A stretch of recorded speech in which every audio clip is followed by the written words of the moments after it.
Live from around the world, the #1 show on Google Plus Week. Flipboard is coming to Android, and new Google Plus integration is already headed our way. Microsoft enters the tablet wars. We'll look at the new Surface for Windows 8. Oleg Moskalinsky will show us how to embed a live Hangout on Air player right on your website. Plus our preview of what to expect from Google I/O 2012. Google Plus Week Live starts right now.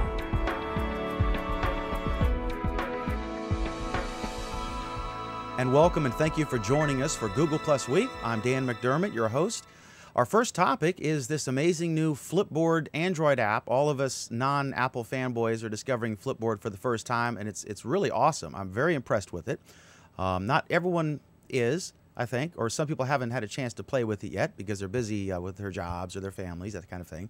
But I want to welcome the first panelist tonight, and that's Jeff Zayas from California. Jeff, welcome, sir.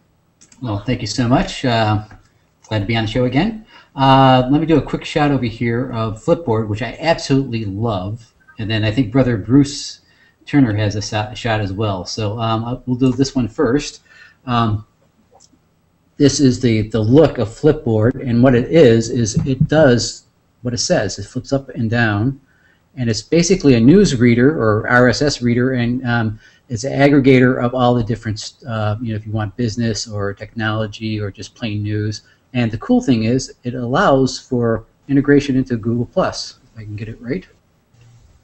Hold on. So, and you get +1 directly out of it. So it has a nice look and feel. It's very sexy. I totally dig it. And I think, in fact, I like this app better than the Google Plus app for looking at. So Bruce, perhaps you could explain to us a little bit about what Flipboard is, what it does, and how it works with Google Plus. Is it reading your stream? Is it reading just parts of your stream? What is it doing? What is it? Why would anyone want to install this thing? Well, first of all, I do think it's a very pretty thing. And, it's kind of interesting that you should ask me, because when they came out with the new Google Plus, I wasn't all that excited about the graphical nature of it because of, the inability to not be able to scroll as quickly. But what I like about this, it is very graphic-centered, but it's very fast. And it allows you to have one app that you can follow your Twitter feed if you want to.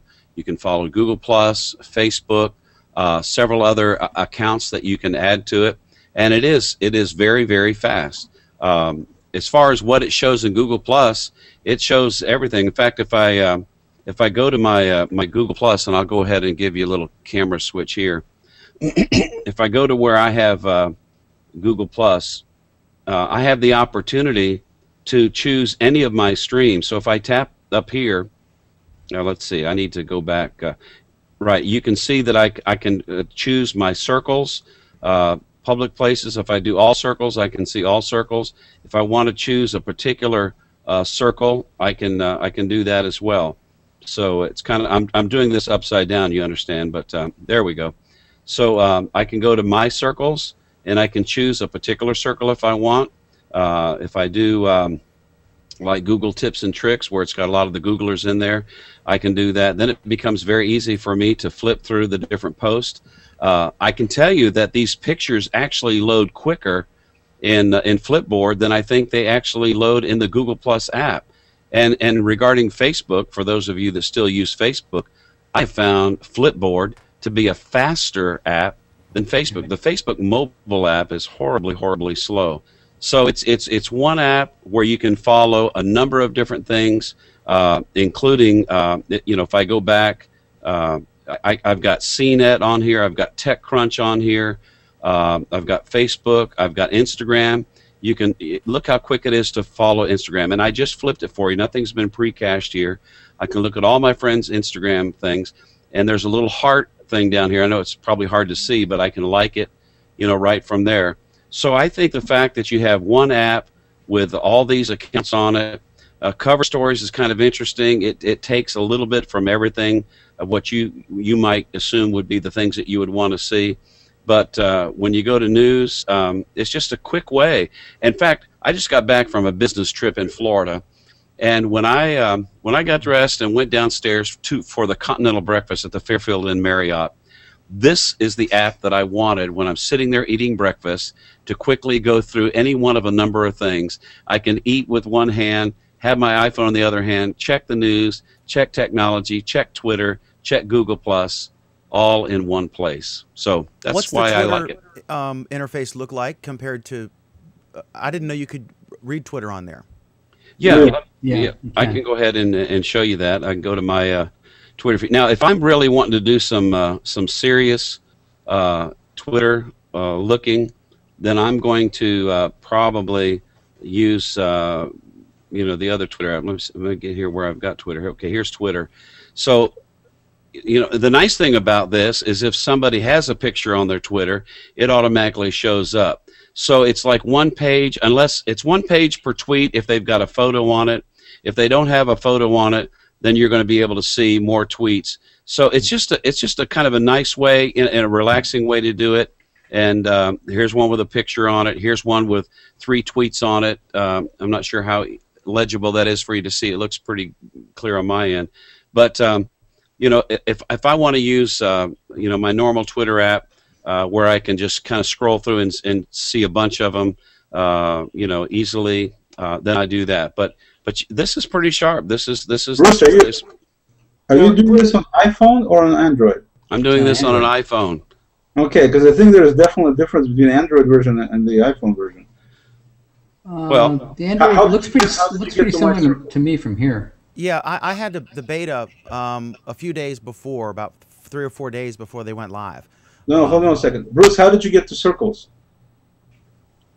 What do you mean, how did I get circles? How did you get to select your circles in the application? Well, there was a new Flipboard version for the iPhone that was released this week. I know, but what do you physically go to get to your circles? What do you press from the Google Plus Flipboard to get to your circles? Exactly. Can you show us? Well, yeah, I will. Okay. So right up here at the top, it says Google Plus. I tap there. I'm doing this upside down, and you can, and it shows you your circles. Yeah, it doesn't do that. It doesn't do that on Android. Yeah. Oh, too bad. So iPhone had Flipboard first, and still has it best, right? I've been told, by the way, that from Margie, who couldn't join us this evening, that that you can get to it from the Android version if you go to Accounts and then Google Plus and then your circles. And she posted a video on this earlier this afternoon. Yeah. Okay. So I'm not crazy because I was trying in vain to get. I mean, it says I guess there's like a what's hot list that's available, but they said they're working on it. I mean, it's still integrated. Yeah. No, I'm sure they have. Yeah, they have things. But it's absolutely slick. It has that Metro tiles thing going. It's so slick that you can't get to your circles. Jeff, do you listen to yourself sometimes?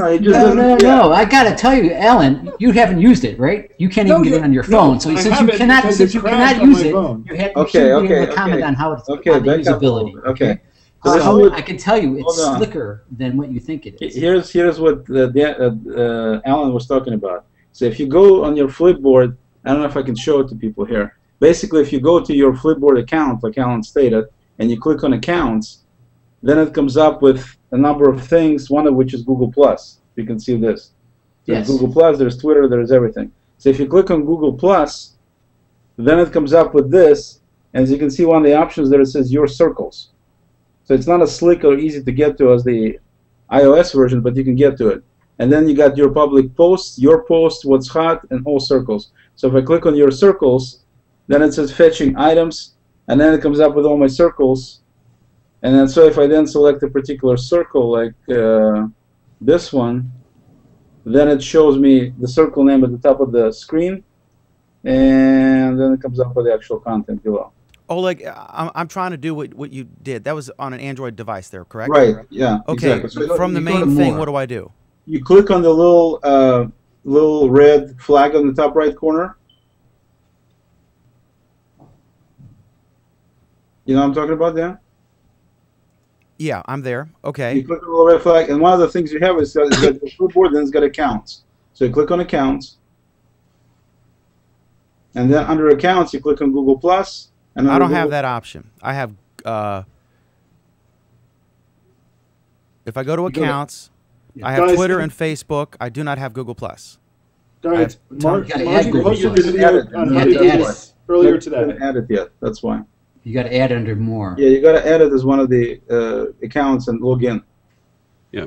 Now, if you look at my screen, I'm using the iPhone, I went to my accounts like you said, Oleg, and I can see everything that you see there. All circles, your Right. public They posts. made it a little easier to get to. It's more intuitive in terms of getting to it on iPhone. But, I mean, that's a minor deal. They just need to add one more click to jump. But they have the functionality. So basically, for people who don't have it, so you know, on your accounts, you can set up Twitter, Facebook, Google+, Google Reader, LinkedIn, YouTube, Instagram, Flickr, Tumblr, 500 pixels, Sina Weibo, whatever that is, and then RenRen. Those are the apps that you can actually add accounts from directly into your Flipboard. You can do the same under news feeds too. I've got the beta version still. That's why. I need to uninstall this and play. When you go to settings, what version? Yours doesn't say beta, correct? No, mine does not say beta. Okay, that's the problem. Yesterday. That's why. I've got 184 beta 387 because I had the early one. Yeah, and of course so you can also type in search under a Flipboard account. Type in search whatever you're looking for, it'll find it, and then you can add that as well. So and then under each one of those tiles, you can add. Say if you under news, you can add which news feed you want to add to each source the same way. Where does it pick up the cover stories from? It's picking up from the news sources, or correct. So right now it says AP, The Atlantic, and Wired, Daily Beast, Al Jazeera, basically everything. NPR, Politico, USA Today. All of Oleg's favorite news sources: Al Jazeera, NPR. Exactly. Yeah. One thing I find a little not odd is that one of the cover stories that's showing up for me, it looks like this was shared by a friend of mine on Twitter. So the cover story is not necessarily be from the news source, right? It can be from anywhere. Well, Twitter is a news source. It shows on the bottom. See on the bottom there? Right. It shows you how many people retweeted it and stuff on Twitter on the bottom on my deal, because I only have Twitter account. But you also see that for every story. What this is, this is basically an aggregator, and basically anything from anywhere that you want to subscribe to. This is kind of people who say that Google Plus needs an RSS stream. This is kind of the indication on why it doesn't, because this basically is showing that you can get it from any RSS stream, you can get data from a Google Plus stream, you can get it from a Facebook stream. The important thing is that there is a standard, easy to understand way to get the data out, and all apps will be able to use it. Right. And that's what this illustrates. We've got a couple of questions this evening so far. Abracadabra had a question earlier asking, how does this compare to Google Currents? Oh, it's much better than Google Currents. It's much better because the reason it's better is because it's much easier to use than Currents, and it's much faster than Currents. Those are the two reasons. Speed is, big time speed. That's a big deal. Because you literally, if you watch my screen here, I have a decent Android phone, but still, you flip and it's there. You flip and it's there. Pictures, everything, it just comes up. You see how I'm flipping, how it just comes up? I mean, Currents, you have to wait until it comes up. The same deal. And also the setup on the whole thing, it's much more intuitive than Currents is. I mean, they did a beautiful job here in terms of the user interface. It's very simple and at the same time very usable. So that's the biggest thing, in my view, that's the biggest plus on it, is the fact that it's so simple to use, and yet you can easily get to all your categories. You can set up a zillion things on there for it to find if you want, or even do a search, and then you can just easily consume the stuff. Then when you're looking at an article you like, you click on it, and then of course it shows you the article itself, and then you scroll through the article. See, at this point now... So who wants to buy Flipboard, and how much are they willing to pay for it? Who's going to buy this? Don't even tell me Google didn't try to buy them before they said, let's make a deal. And we'll give, what I mean? I don't bet know. they tried I to don't buy know if they tried to buy them or not. But basically, to me, that's what they should have done. This is much better than the Currents or anything else in terms of RSS readers. Yeah. Well, here's the other big question: is how does it do on posting? Have you guys done not only sharing things, but can you do just a raw native post where you're not sharing something to Google Plus? I'm not sure you can even do that from here on. Yeah, all you can do is +1 in Google Plus right now. Yeah. No, one of the things that they're missing from Android. I don't know. In listening to the interview with Bradley Horowitz from LeWeb, he said that you can share, you can +1, you can comment. He implied that you could post, but I might have missed that. I think you can. I think you can. I'm trying to do it now. I think you might be able to comment on a post, but not post directly. Right. To comment on the post, and if you're looking here, you can see it's real easy to +1 with this button right down here. If you want to comment on a post, you actually have to go to the post, and then you can see a share button here. And you can also, and so if I wanted to share this, then I can decide, do I want to share it? Do I want to email it? This is incredible. Do I want to read it later? Do I want to view it on the web? I don't think we have the same thing on the Android deal yet at this point. Oh my God, this is so awesome. I have it here. I've got this thing. I'm looking at my Twitter feed, and instead of just seeing the text and having to click on the link, it has pictures. One app to rule them all. This thing kicks butt. Whoa. Yeah. Here's an example of a right here. It's hard to see it a little bit, but I can reply to the post. Well, not only that, but you see the do share link up there as well, Jeff. Yeah, I can share it too. Yep. But I mean, you got do. Yeah. It's not. I don't think it's do share. I think it's just share. Okay. It's their symbol for sharing. For the Google Plus part of the app, you can go into your menu or your settings, and you'll see back to top or compose. And I could be wrong, but you might be able to post from the app. So it sounds like you can directly post a message without having to share something. So okay, right. Great. So this is actually a replace. So Google can just pack up and go home with its mobile app. Well, where do you see the just create a new post though? That's what I don't see that. I just saw a post show up on my screen that said this is a post from Flipboard. Yeah, right here. See it? But who cares, Alan? I mean, they'd be delighted if they could just shut down and not do their mobile app and and not have to spend the money and just build an API and let people who are better at design than they are create magic like this. This is awesome. Yeah, there's all kinds of. Don't get me wrong. I think it's great.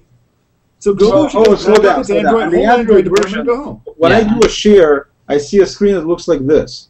Don't share screen. Compose. Don't share. Click the menu for the app, and it'll say back to top or compose. No. I'm talking. Forget that. When I'm talking about sharing any of these articles, the only thing I get is a URL, and I get a blank screen. I don't get the actual snippet like you normally get when you share from Google Plus from other places. So I think Android version is not quite there yet. I'm sure they'll be coming. Probably Bruce's version does that, right, Bruce? Well, look at this on the iPhone version as well. You see this little person's head down here. If I tap on that, then I can say show section. I can follow this person on Google Plus by clicking right here, or I can mute the post as well. So that's pretty sweet. But here's an example of sharing on Google Plus. Yeah, they don't have follow on Android. This is Android right here. Yeah, see, that's what I'm saying. It just shows the URL. There's no snippet for the actual. But it's at the bottom. It has the post at the bottom that it's sharing. See? Yes, Blink FM comments from our YouTube comments. Links only on Google Plus. Everyone else gets snippet, Facebook, Twitter, etc. Yeah, right. Yeah.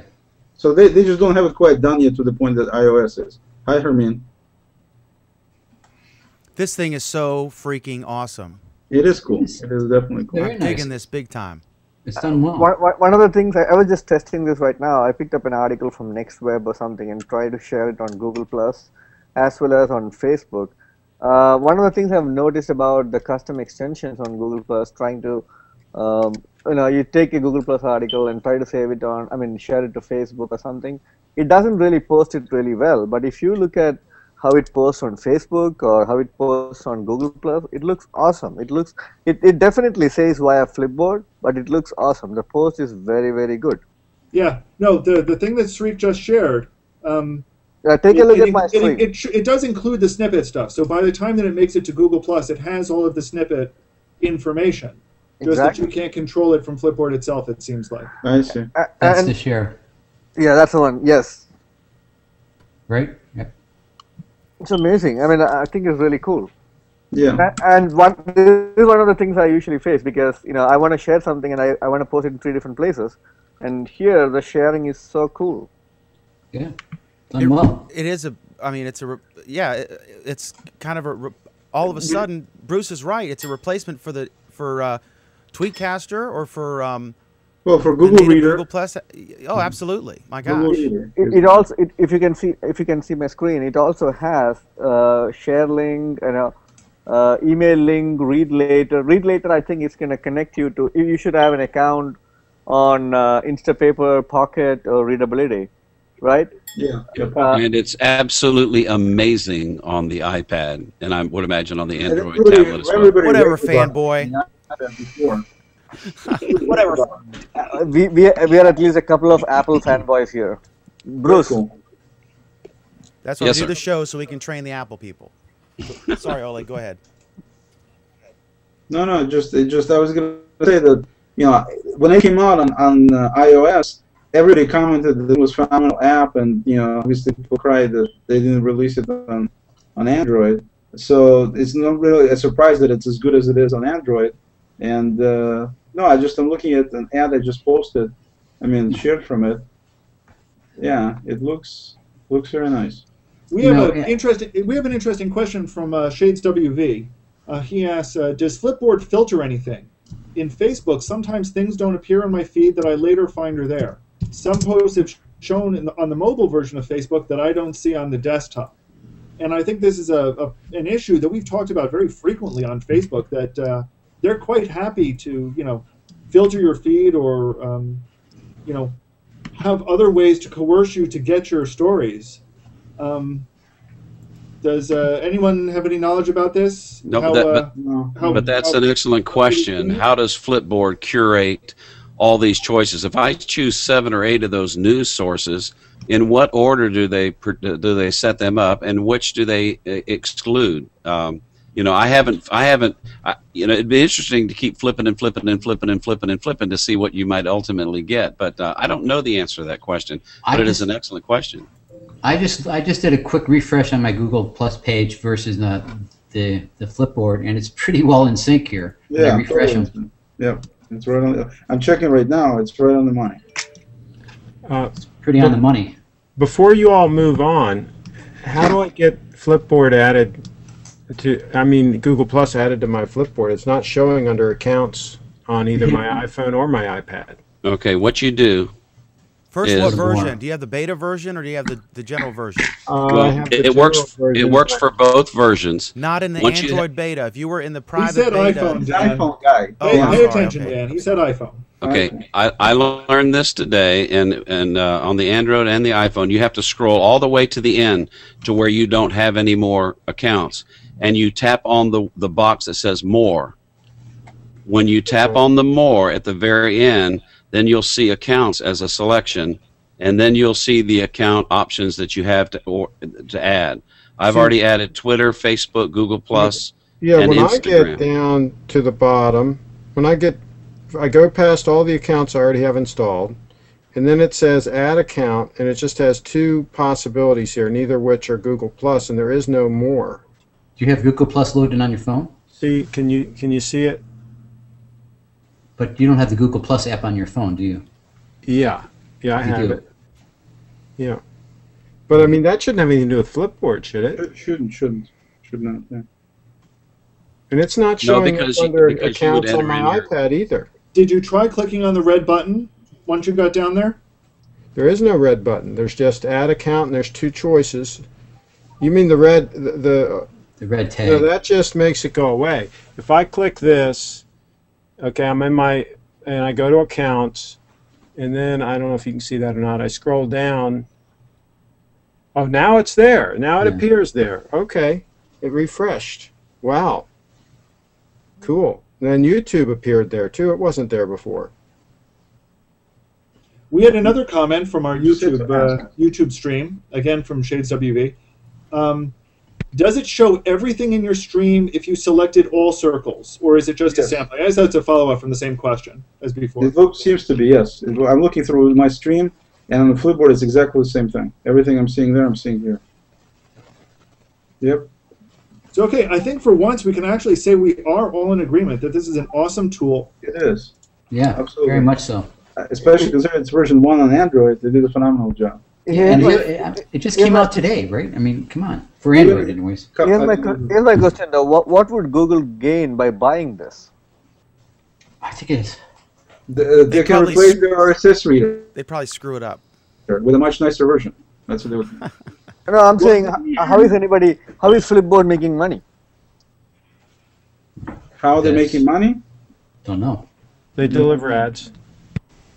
I haven't seen the ad yet. Yeah, neither have I. I've seen them in mine. No, I don't see any ads here either. Yeah. Also, Maybe it's the ads got, are only in the so iOS if you version. click on the person, reference to a person, you can actually pull up their account too. So it's got the links. It's got the hot links for. No, it doesn't have it for. No, it does. It even has it for hashtags. So all of that stuff all works just like it does in desktop versions. Wow. One thing I like is you can get into what's hot without even really going around exploring all this stuff. Yeah. I No, like no, these yes, Yes, little but can you get backup- into the incoming feed? It's pretty incredible. It's So if nice. okay, like I'm looking here, I see Sreek shared Google were one of the world's largest hardware makers story. So it's also obeying the filter the noise controls. Yeah. The way it bumps stuff up to the top. It's really awesome. They really do have unique access because I think they must have the same Well, thing that Google And Plus. that starts getting into the real question: is most what favored is this nation access? status.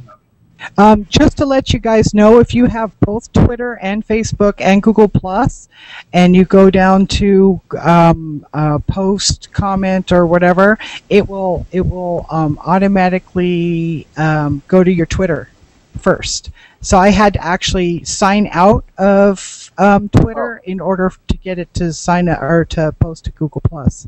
I think you can do it by switching. Yeah, I didn't go into the settings. I'm not quite sure what, but I did post an article from my news feed into Google Plus, and that worked too.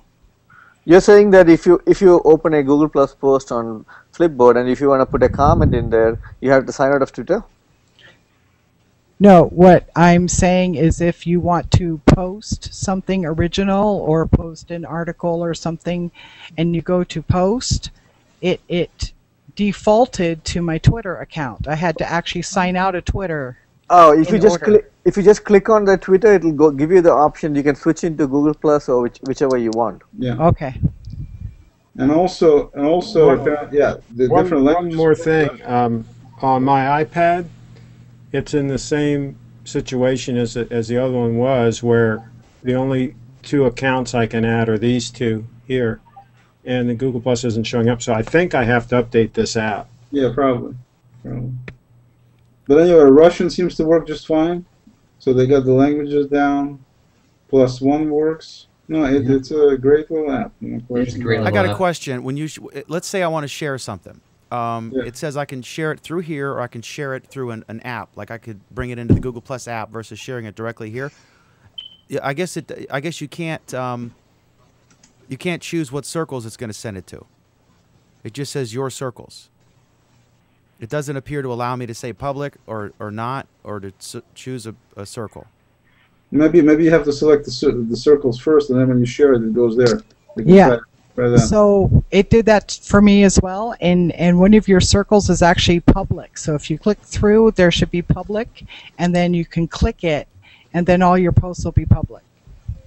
Pam, you're talking about this one, right? I tried to share an article, and it shows Twitter by default, right? Can you see my phone? Yeah, but mine says it doesn't say that. Mine it says you can. When I click share, mine says share that's post, and it'll take it right to Google Plus, or it says share to other apps, and then I just have my standard Android list, text messaging, Twitter. I think it works differently in Android versus. Now here, if you actually click on that Twitter here. Yes. Hold on 1 second. Yeah, see, it gives you whichever choice you want to pick. Oh, I see. And I pick. Now it switches to whichever circle, let's say, whatever. No, your circle. It's a little convoluted for that, though, Sharif. Yeah. So now it's. Oh, what's that? But once you choose public, it'll post public afterwards too. Because I tried it with multiple posts, and it just automatically went to public after I first selected. I don't think it retains whatever you last shared. Yeah. Yes. The settings. Well, for your you're circle. basically changing the settle. I think it looks like you're changing the settings of circles in your account. Which is how Google Plus does it as well. You'll all recall. The best part is Dan. Go ahead. Sorry. I was saying the best part is if Sariq shares something, he can't notify us if he shares it from Flipboard.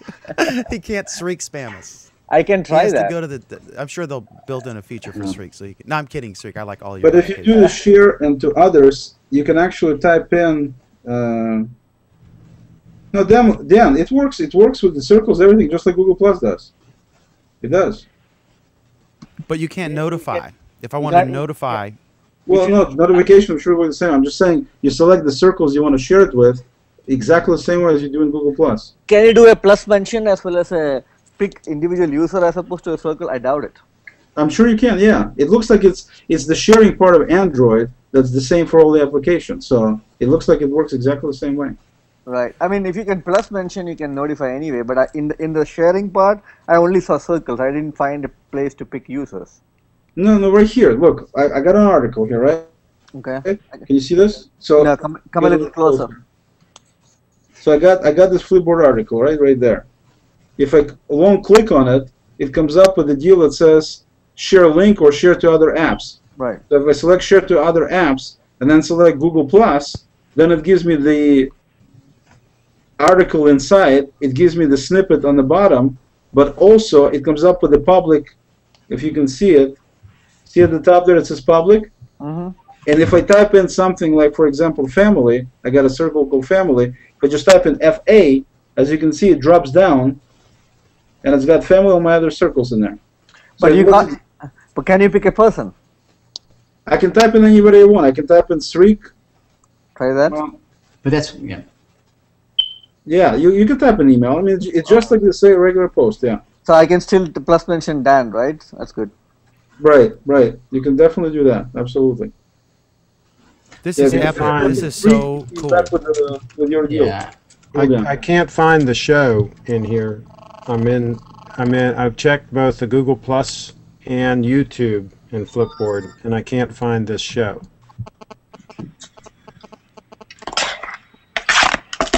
You mean we should be on the native first page? Then you waited too long. Okay, if we can do this in 5 minutes, we gotta rock and roll. 10 minutes. Yeah, are we good? Yeah, so we've basically recompiled and analyzed this app. Well, I think there was one thing we haven't analyzed, but we can wait for Oleg to go. Because I know he's got to go, so we can pick it up again later.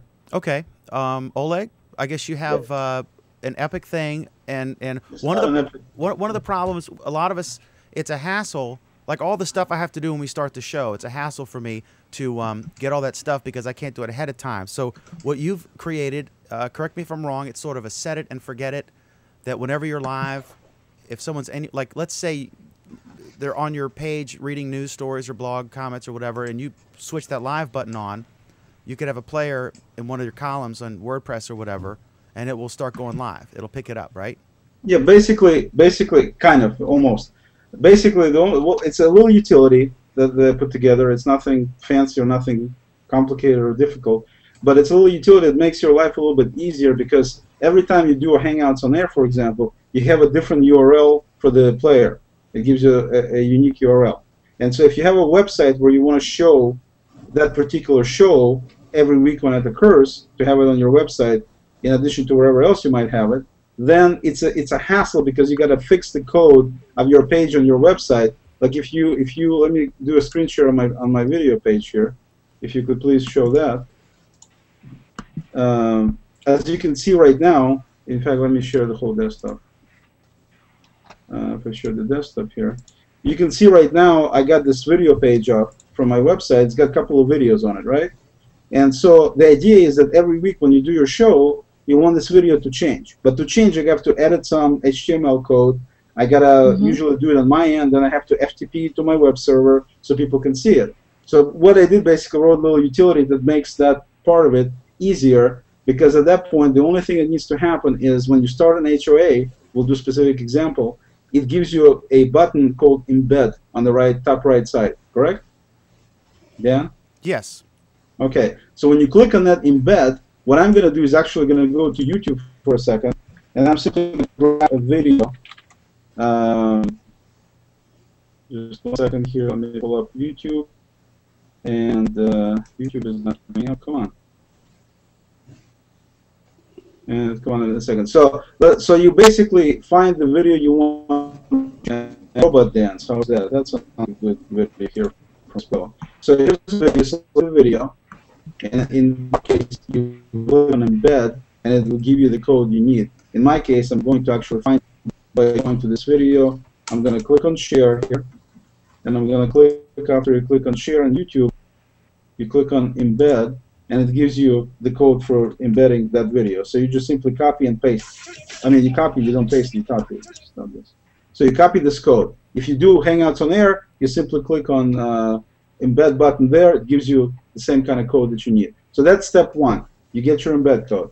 Step two is you go to set up, run one of the little bookmarklets, and in my video, which I'll post the link to next to this Hangout, so everybody can get to it. But basically, it shows how to set up this bookmarklet. So again, to show you my website here, these two videos here that are selectable, I can change any of them. So which one do you want to change, first or second? You pick that. Oh God, I'm sorry. I Do the first one, Oleg.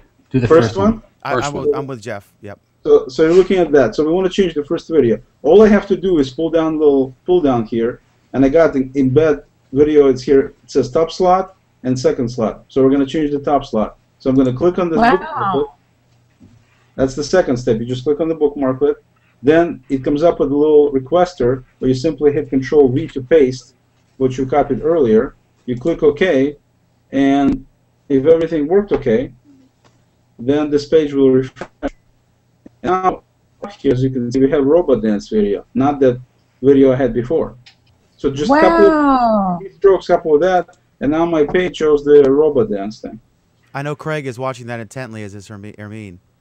That's okay. awesome. That's awesome. Oh, I need that bookmarklet. Where do I get that? Let's say that we go back and let's say. Now, Oleg, this requires that your web server be running PHP, correct? Correct. It does require PHP, which most web servers do run. What other requirements do people need? People will need to edit a little HTML file that has, like, you know, a little 10 lines. So you need to be able to edit. You can use Notepad to edit that. And you need to create these bookmarklets with certain information which my video describes in detail. And, you know, if anybody doesn't get what to do or how to do it, just contact me. I'll help you set it up. It really is a several minutes setup process. That's what you can easily set it up in less than 5 minutes. And once you get it set up, get it done, at that point you can start as much as you want, as often as you want, without doing anything else. You just simply select the bookmarklet. So here I got Lamar Wilson video. I'm going to grab it. I'm going to go back to my bookmarklet and click on the second slot, paste it there, and now if I go back to my video, then my second slot have that. And when I say first slot, second slot, you can have it embedded into multiple pages if you want, using the same exact process. See, there's number 2 now, Lamar Wilson. You can embed it into so, Oleg, real quick question. Have you tried this yet with Google Sites? This won't work with Google Sites because sites don't run PHP. It won't work with Google Sites? It's you know, because of what Alan said, right? You need to have access to PHP, meaning PHP server, and most hosts have it.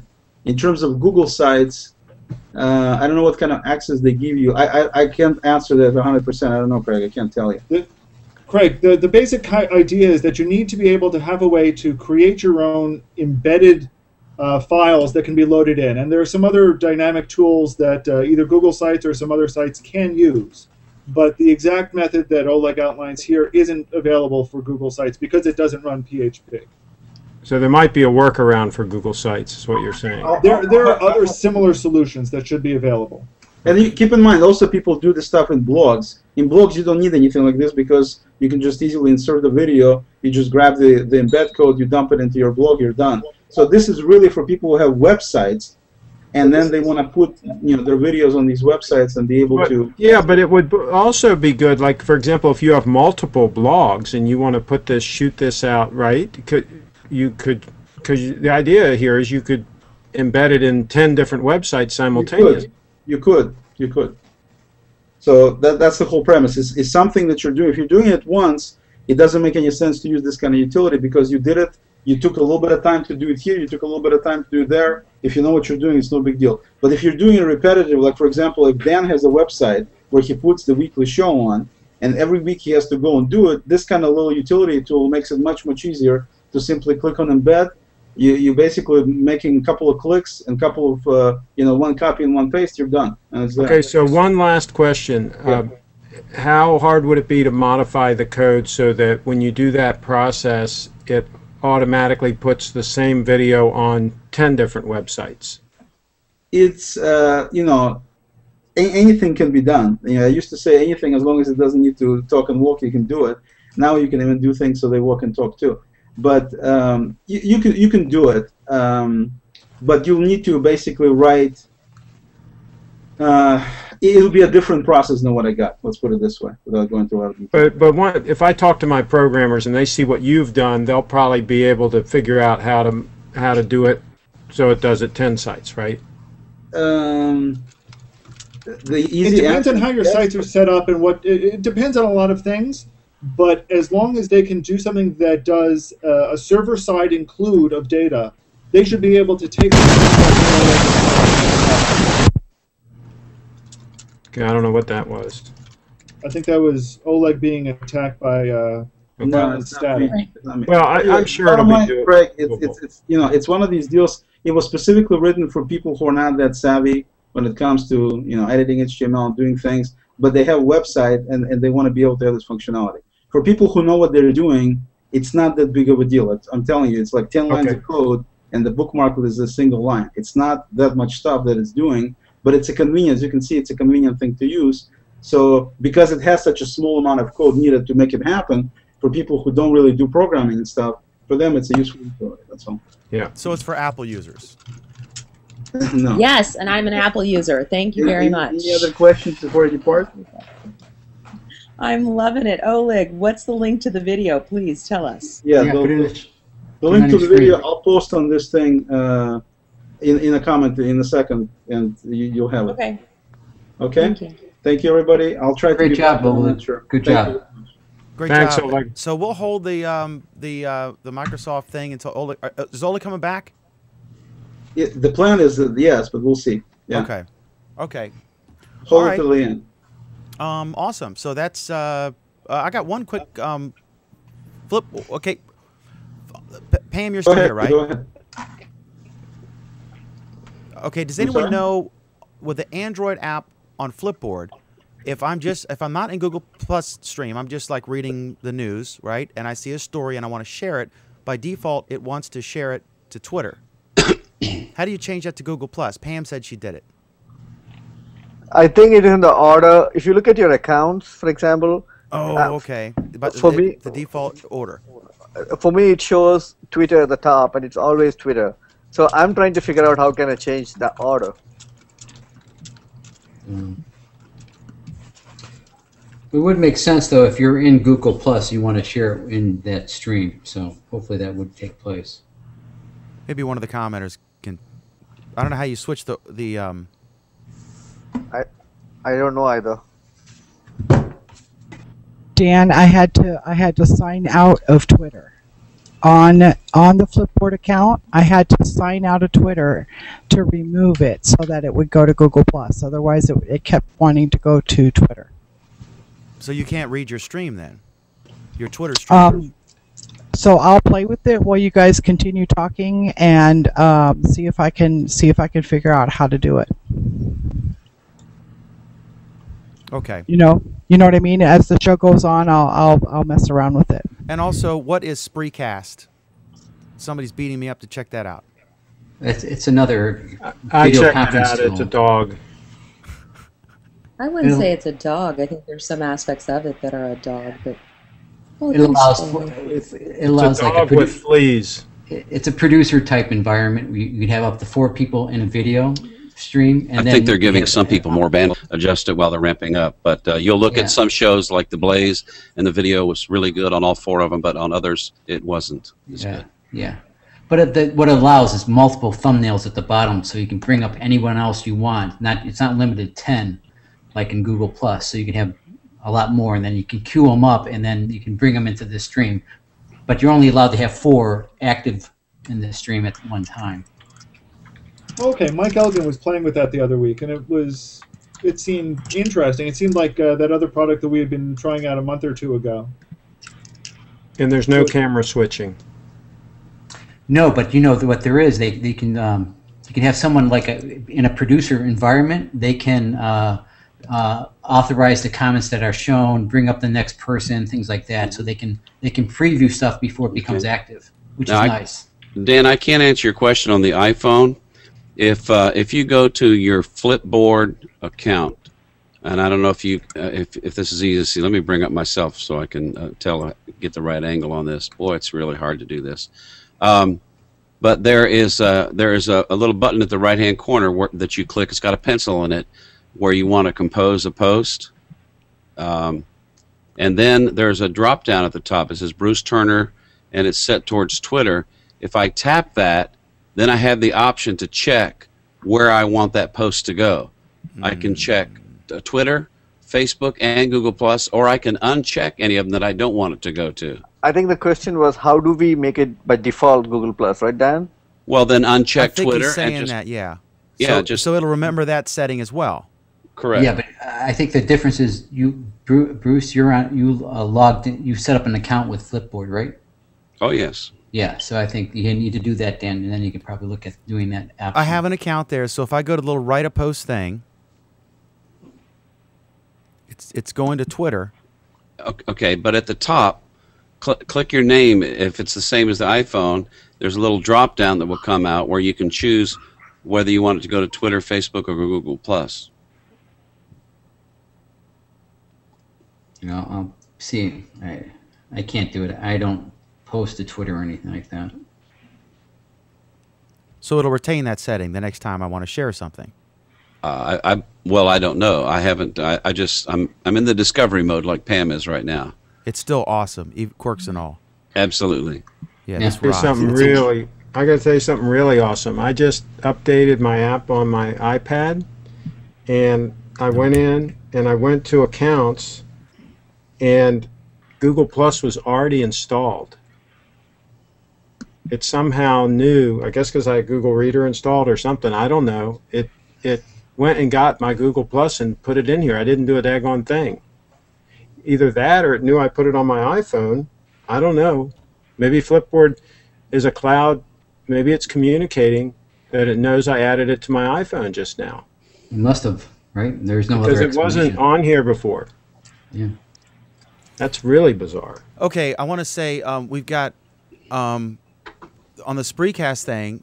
We'll have to check it out. I'll check it out. Most of the ones we've tried are nice people and ain't there yet and can't compete with Hangouts. And then Well, it doesn't even stream onto YouTube, for starters. So that's a huge issue, I think, isn't it? Don't you want to reach that YouTube audience? I would think. Yeah, and wouldn't you rather embed your show on your site where you have your own chat client, whether it's PHP or whatever running? You want to drive traffic to your site, and if you can embed that YouTube video there and chat with people there, that makes a whole lot more sense. I don't know, Bruce. Lots of companies don't seem to have a problem with sticking their name at the end of Facebook's or somebody else's. well, look, I mean, That even seems like to be a Leo non-issue Laporte. these days, unfortunately. To what Bruce is saying, Leo Laporte has twit.tv. Most people, if they're watching online, I think will go to that website because he conveniently lets you choose between the Ustream player, the Bitstream feed, or whatever. I don't see very many. They get hardly any views on YouTube, a couple thousand, or hundreds, of just a few hundred. But if you go to the live.twit, you can see the live viewer. Unlike this show, which gets 100 times more views afterward than it does during the show, they do on the audio. But as far as, and I don't know what they're getting on that website, but from the BitGravity feed that is their default, they use their website, and that's really neat. They have the chat pop up. All the resources you need to engage in that program are on twit.tv. So, Bruce, yeah, I agree with you. And yeah, I got one other Google word Plus about Week. SpreeCast. Yes. One word, flash. Well, the Yes. other thing is it doesn't even have a full screen mode.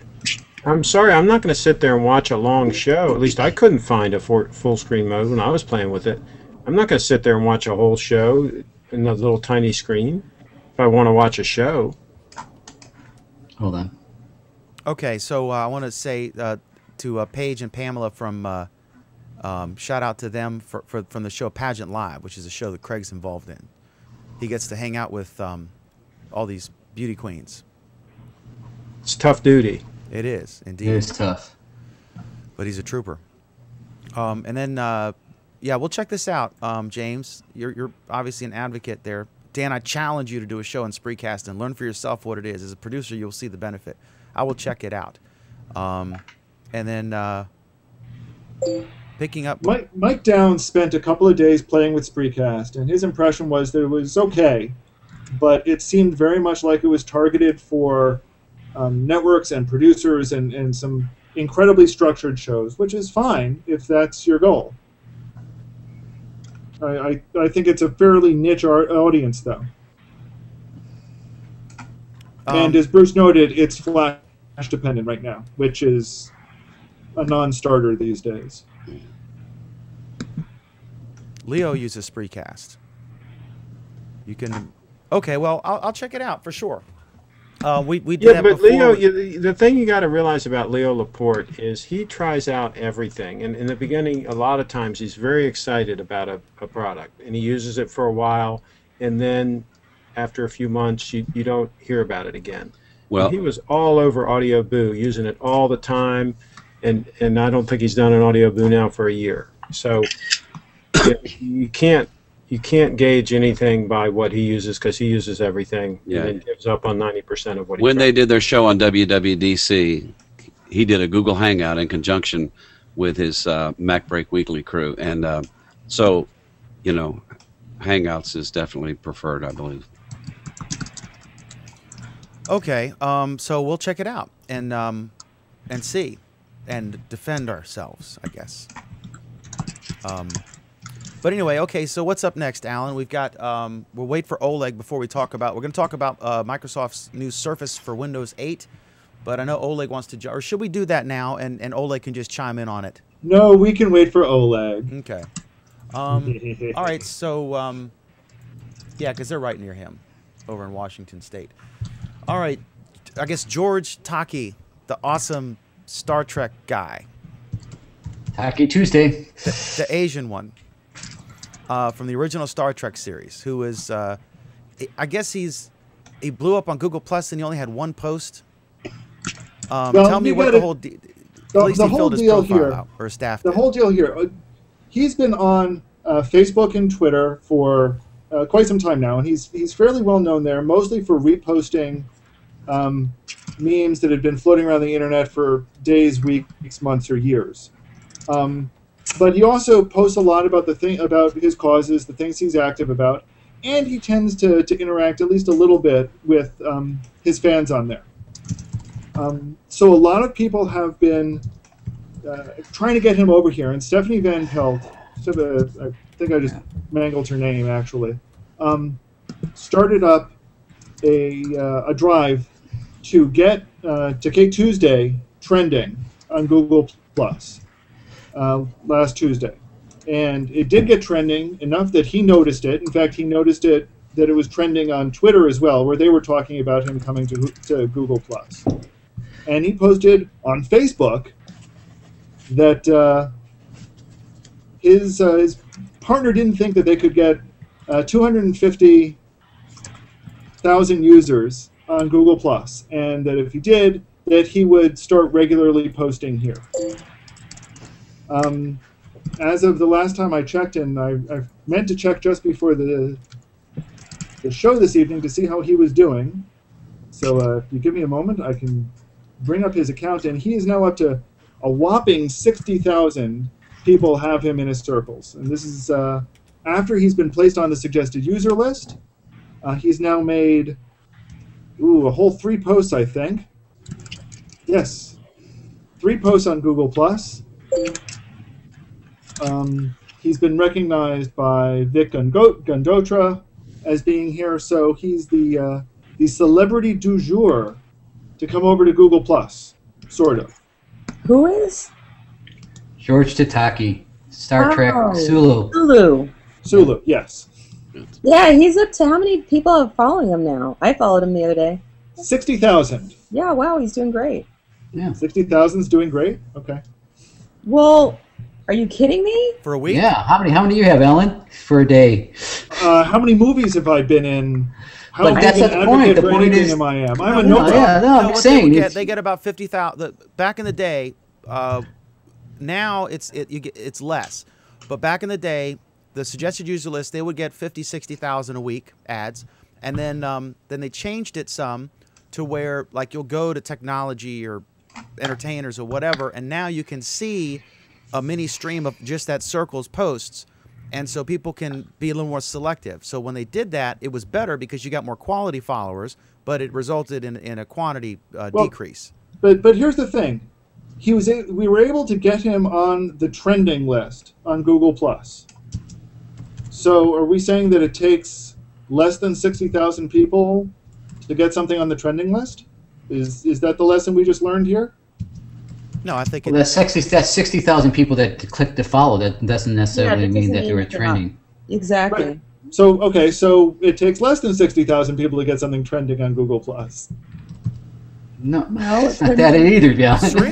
Shriek has, not to be insulting, but a fairly low number of followers compared to some of us, and he was just on the trending the other day.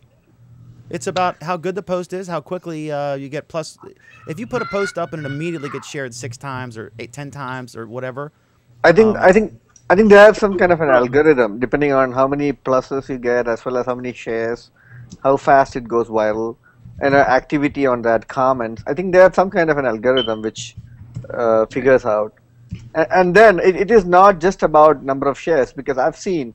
Remember, Alan actually posted, I think the George Takei, whatever it is. I believe it's Takei. Takei. And then that one, I was looking at the post, had like 20 shares, and it was on What's Hot. Sorry, I pronounced it wrong. Here's a good question. When is Google Plus going to allow more than 500 comments? It doesn't matter to me, but for the bigger profiles, such as Google, for George Takei, it is important. It's interesting. It's not that big a deal. I've never had a post with 500 comments. At some point, you just don't have the time to read much more than that, right? I mean, do we need 12,000 comments on a post? Like the girl from Star Trek 7 of 9. What's her name? The hottie. Jerry Ryan. Yeah, she could just put up a whatever and get 50,000 comments, right? Well, but here's the thing, Dan. If we're saying that we want highly interactive people, which is what everyone keeps saying we want, how do you interact once your comments hit 500? There's a couple of clubs, so to speak, that they're actually asking for more than 500 because they do organizing or some kind of thing using their comments, and 500's not enough, and so they're. You could always wing it though. You could always those are update the really post. corner cases though. Yeah, you could. Yeah. They're edge cases. You could because the resource. I mean, I imagine in the tables they have a dedicated 500 spots or whatever, and I'm guessing that you could easily just update the post and say, hey, I'm carrying over comments here, right?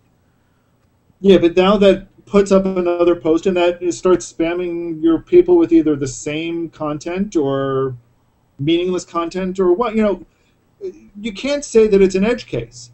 Over on Facebook, he has multiple posts a day, each of which can get over 1,000 comments. Just as an example, he got 500 comments in less than 10 minutes on his first post here. There are certainly cases, he's got cases, groups have cases, there are certainly valid reasons to have more than 500 comments on a post. Okay, yeah. Go ahead. Yeah, but those are going to be, like you said, there might be by email. They'll take them off, just like when they did on Air Status, it was by email. So I'm sure Google has the ability of adding it or removing it based on your, amount of followers or whatever. So I mean, they could change it, obviously, right? It's probably just email based. Well, we don't know. It might be a hassle because they're reluctant to change anything if they don't think it makes sense. Well, yeah, again, it has to make sense, right? I mean, it's good. And you have to lobby them. We've lobbied for stuff. They're working, well, I don't know what I can say, but there's one thing that they're working on that it was my suggestion, and I think Alan and I both have suggested it, and but it impacts other teams. But if it happens, it's cool. The best thing is it's neat if you can recommend something and they do it. And it affects millions of people, and it's just because you were persistent. The squeaky wheel gets the grease. So well, and here's the thing: Google Plus beats grease. The thing about Google Plus is that it's a great tool. It's a tool that can be used by a lot of different people in a lot of different ways. And if you have an arbitrary limit at 500 comments, you're now saying that some people who may have a legitimate reason for using more than 500 don't get it. And if we're okay with saying that Google Plus is not the tool for everybody, then fine. We're saying that Google Plus is not the tool for everybody. But, then you have to start admitting the fact that, Google Plus is imperfect. And, people seem to have a problem saying that. You said it out loud. Yeah. I'll say out loud every day that Google Plus is imperfect. No. I think it's like anything else. They're proprietizing it. If they see the need, they would have to make the change. The business model would say make the change, and they would make the change. I mean, it's like if they want to have more people and more followers and more posts and more eyeballs on the site, and they want to have celebrities, then they're going to have this feature where... Well, it's clear they do want celebrities. They've been pushing celebrities with a suggested user list for months now. And it's very effective. If you were on the list, you have 1 million or 1.5 million followers. If you were not on the list, you have 0 to 25,000 followers. Yeah, which makes sense, right? The only thing that was weird is that they said that they were so shocked. Have we heard from anybody, Dan, that's been on that list, anybody like Amanda Blaine or anybody like that that's gone over 1 million, that it really makes any difference? I mean, are they able to It can get him on the What's Hot list. Mike Elgin gets on there all the time, but mainly because his posts are really good, and he's on the What's Hot. I mean, he's got so many followers. So, but yeah, they've said it's a hassle, but nobody would turn it down. Obviously, none of us here would turn it down. But the question would be, would like say Sarah Hill care about having 500 comments on one of her posts? Would she actually care to see 500 comments on her post? I think once you have five, because it's a hassle to have to go through and look for cuss words. But right. As long as you're at say 5,000 up to 20,000, you're gonna that's what you need. You're gonna get the same engagement on your posts that someone with 1 million people would have, as far as the quality of engagement. I mean, quality, not you'll get BS comments like hi, from some guy with no profile pic, but the actual number of quality comments you get is relatively the same. Alan, I'm sorry. No, that's okay, Dan, because you just emphasized some points that I wanted to make better.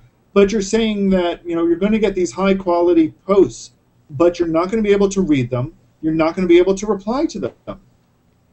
Well, no. Maybe it only shows the last 500. No. I'm sorry. No, even at 500, what if I just understood Dan correctly? He's saying you're going to get those high quality posts. Did I hear you? I mean, yeah, you're going to. In other words, the number of quality comments Linda Laurie would get that are not spam or stupid versus what I would get, I would say is fairly similar. We can check and see if I could be wildly wrong, but I agree. I agree with Dan. Absolutely agree with Dan. Because I've read some of these comments, and I'm telling you that once you get up into the hundreds or whatever, unless the post is specifically controversial or it asks for specific input from multiple people, if it's the comments are inane, and once it gets on the What's Hot list, you get comments like ha ha ha ha ha 100 times until once it gets 500. Once it gets on the What's Hot list, you start getting comments like, "Why did this show up in my feed? Who are you? What are you talking about?" And I know because I've seen maybe your posts, but we have a comment. Speaking of comments, we have a comment from Tough Life 2007. A quick look at the comments on posts from members who have a huge following shows that the majority of interaction is from followers in the Middle East or Asia. How does one profit from that audience? Well, you would, of course, if they were engaging. But if they're just writing in a language you don't understand, or if they're saying hi or I love you, then it's useless. Dan, but they could. I mean, lots of folks in both places. Dan, you've used the term engaging several times now. But I think you've also said that when you start getting at up to 500 or more posts, you start losing that engagement. And I'm I'm just saying that most of what needs to be said could be said with less than 500 comments. Well, I mean, it's rare that they get up that high, unless you're Obama. The question, but it's not. I don't know if it's just 500 posts or is it the last 500 posts. It's it's 500. That's a yeah. And if you delete 500 some, total. it doesn't add more. I don't think. Right, and the questions on YouTube have to do with profitizing. Do you make money by having 1 million followers? Do you really make money from having 1 million followers or having engaging posts and stuff like that? Are you really able to monetize Google Plus? I think if you have a product, if you have a product you're selling, absolutely. Yeah. No, Dan, I've spoken. The question is, if you put a video in your feed, let's say you post a YouTube video in your feed, and you've got 1 million people following you, how many people are really going to click through and watch that video so that your little ad will pop up and you get, a quarter of a penny or whatever? That's the question. Or if you're an artist and you're on the suggested user list, how often will people actually go to your posts and then follow the link to the art that you're selling?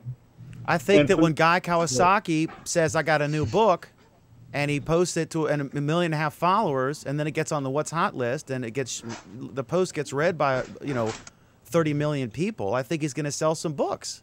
Tell you what, Dan, here's who I want to get on the show sometime. Vivian Gukwala. She's an artist. She's a photographer. She's on the suggested user list.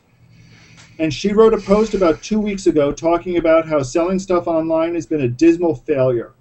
But that's a direct conflict from what that gentleman who we had on last week. He said when he joined Google Plus, the person that did the caricatures, yeah.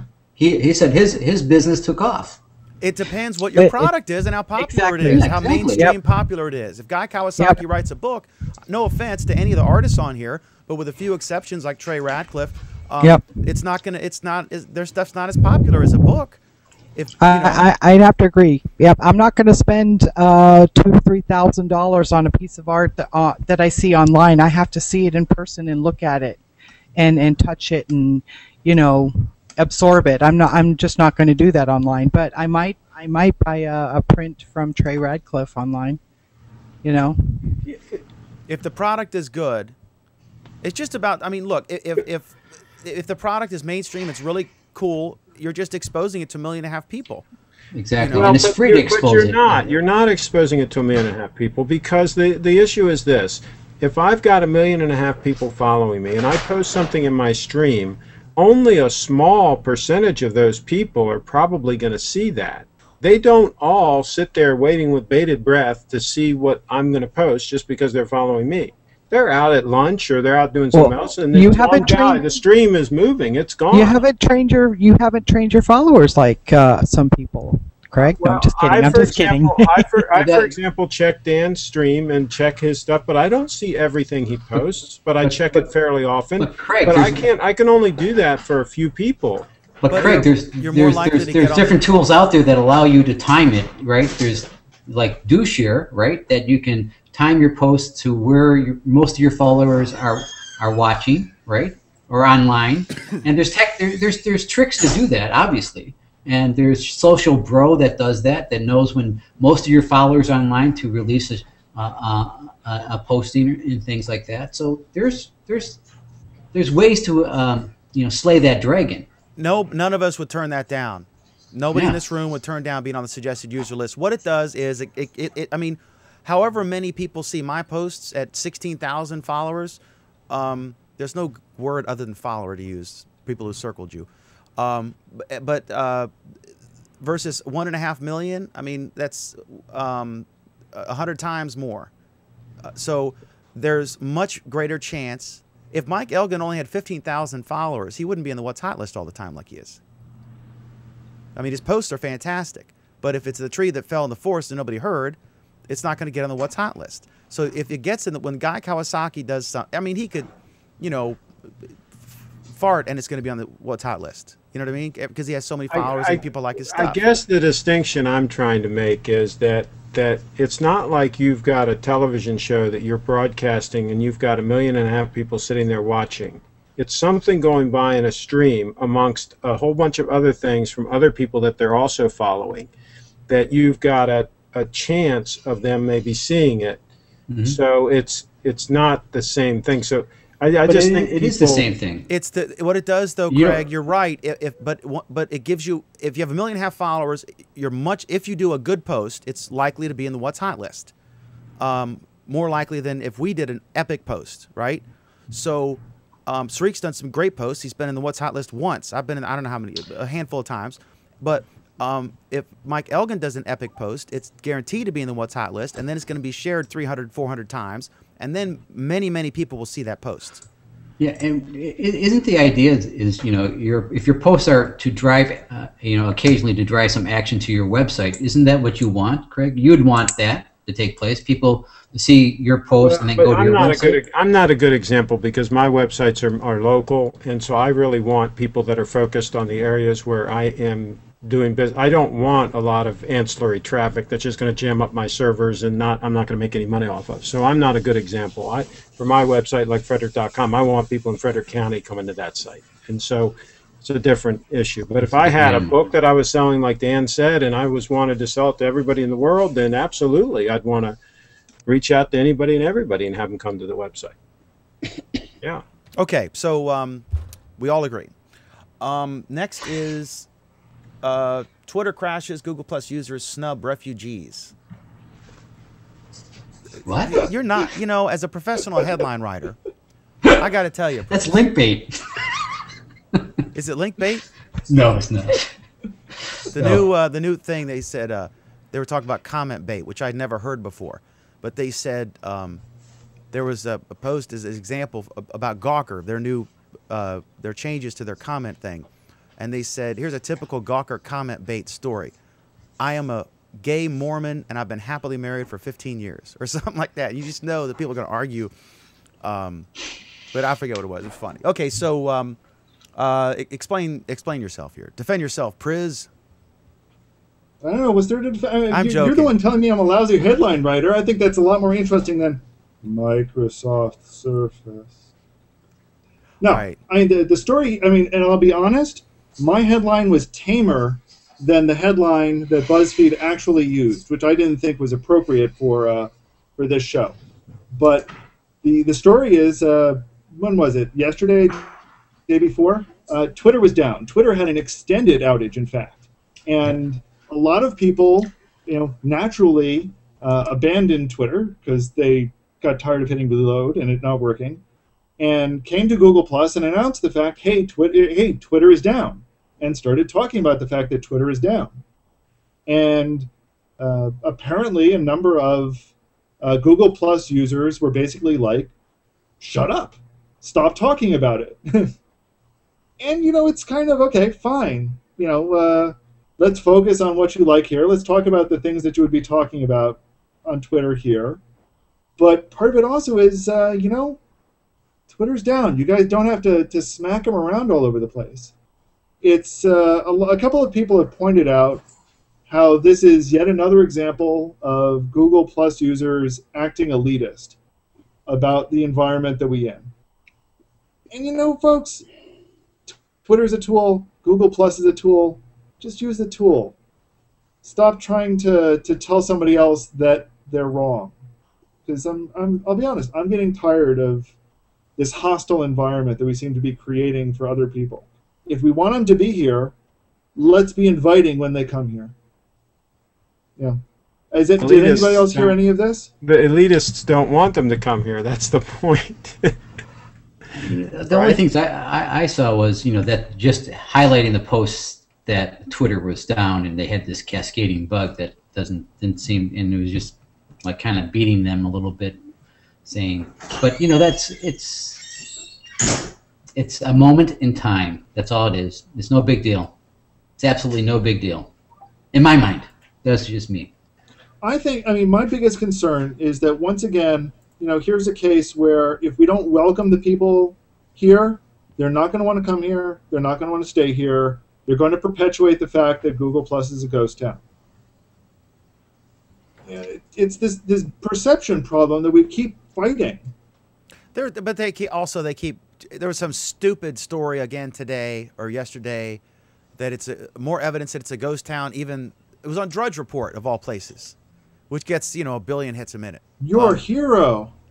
Oh no! No, I mean he knows how to find a headline like man accidentally chops off arm with homemade guillotine. I don't know where he finds these stories, but yeah, he knows. And Twitter refugee snubbed isn't a great. Keep going. Well, what he said it was because Larry Page hasn't posted since mid-May. Even he has deserted Google Plus, and it's a ghost town. And I'm like, yeah, I mean Larry Page is a little busy, and he also has to watch everything he says, right? Larry Page is actually an interesting story. But he's another issue completely. You've heard that he's not going to be on the next shareholders report because he apparently has a voice problem. I think he's sick. I just don't know. I don't think they're going to be talking about that. He has a writing problem too, or something. I mean, just not a stupid post, just a slow news day, idiots. I mean, who cares? Right, if he but posts here's all the thing. I don't think he's an outgoing guy anyway. But here's the problem. Once again, it comes down to Google Plus has this perception problem that they keep trying to fight, and we keep losing the perception battle. And I'll be honest, it's frustrating to me as a user because I see the value here. Apparently, all of us see the value here. Why is it nobody else sees the value here? Or is it just for us elites? I don't feel very elite, but I just think that Google is going to keep. It's going to keep hammering it. They're putting out new commercials on TV about Google Plus Hangouts, and they're just going to keep hitting the masses. And they'll try to get the celebrities, try to get people that are going to follow them, bring in other networks. That's what they'll need to do. And they're only being judged by themselves, but because they're Google.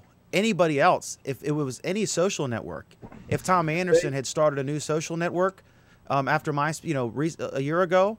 It wouldn't be anything near this big. If it were, it would be like this stunning success story. But because Google did it, and they've screwed up a couple times before, then everyone expected it to blow up, and it's going to be the Facebook killer. It's only being judged because of who made it. That's all it's got going for it. That's the biggest thing it has going for it is who made it. Google does have to do a better job of some things, and hopefully they're in it for the long haul, and they'll get things squared away. And when they come out with where we can get mobile devices in these Hangouts, and maybe some news organizations actually start using this to go out in the field and bring stories in and things like that, that might start making it more mainstream. And there's things they can do better, and I think they will. I just hope that they're in it for the long haul and that they don't pack up their tent and go home a year from now, and then we're looking for another way to do these shows. That ain't going to happen. I hope. Knock on wood. Knock on laminate. Studio laminate. Yeah. All right, so we've exhausted this, I don't think... Yeah, go ahead. It wasn't even an official topic, but far be it, I don't have any Ritalin left. Now, are you all going to talk about the slate? I didn't see the show list. Are you all going to talk about that Microsoft disaster? That awesome thing, yeah. Yes. We're going to talk about it as soon as Oleg comes back. Well, except I think it's like the last item, and pretty much the next item on our list. Okay, so I guess we're going to have to start talking about it because really we can talk about Google, what's going to be announced this week at Google, the conference. You're going to be talking about that, Alan. Before we get into that, which is going to be a long topic probably, how to embed a Hangout on Air in Facebook. It says GML. Is that Oleg or who's that? I have no idea who. We already talked about the Hangout on Air. Not embedding it in Facebook. I don't know. Can you? Well, that's an interesting point. I guess once you have the URL, let me try to post this. Yeah, once you have the URL, you can post it on Facebook. It's not a big deal. Yeah, can we it post won't be this live an show? embeddable player, I don't think. No, it won't. Let me try it.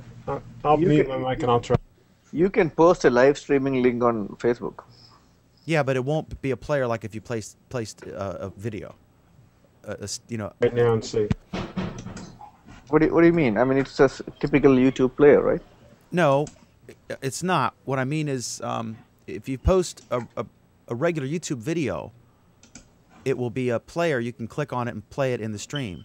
But I think right now, if you post it, it's not that. Somebody's going to correct this. Someone's going to do it. Craig's trying it right now. Yeah. So, and Alan has left. This is not going well. Hey, Dan, I just saw something. Ironic, because we can't see you. You can't see me? You turned your camera off a long time ago. You must have been eating. Oh, crap. Sorry. She said, but you can say that now. Fleeting naughty words are okay according to the FCC. I just said CRAP. I didn't say anything else. I just saw that.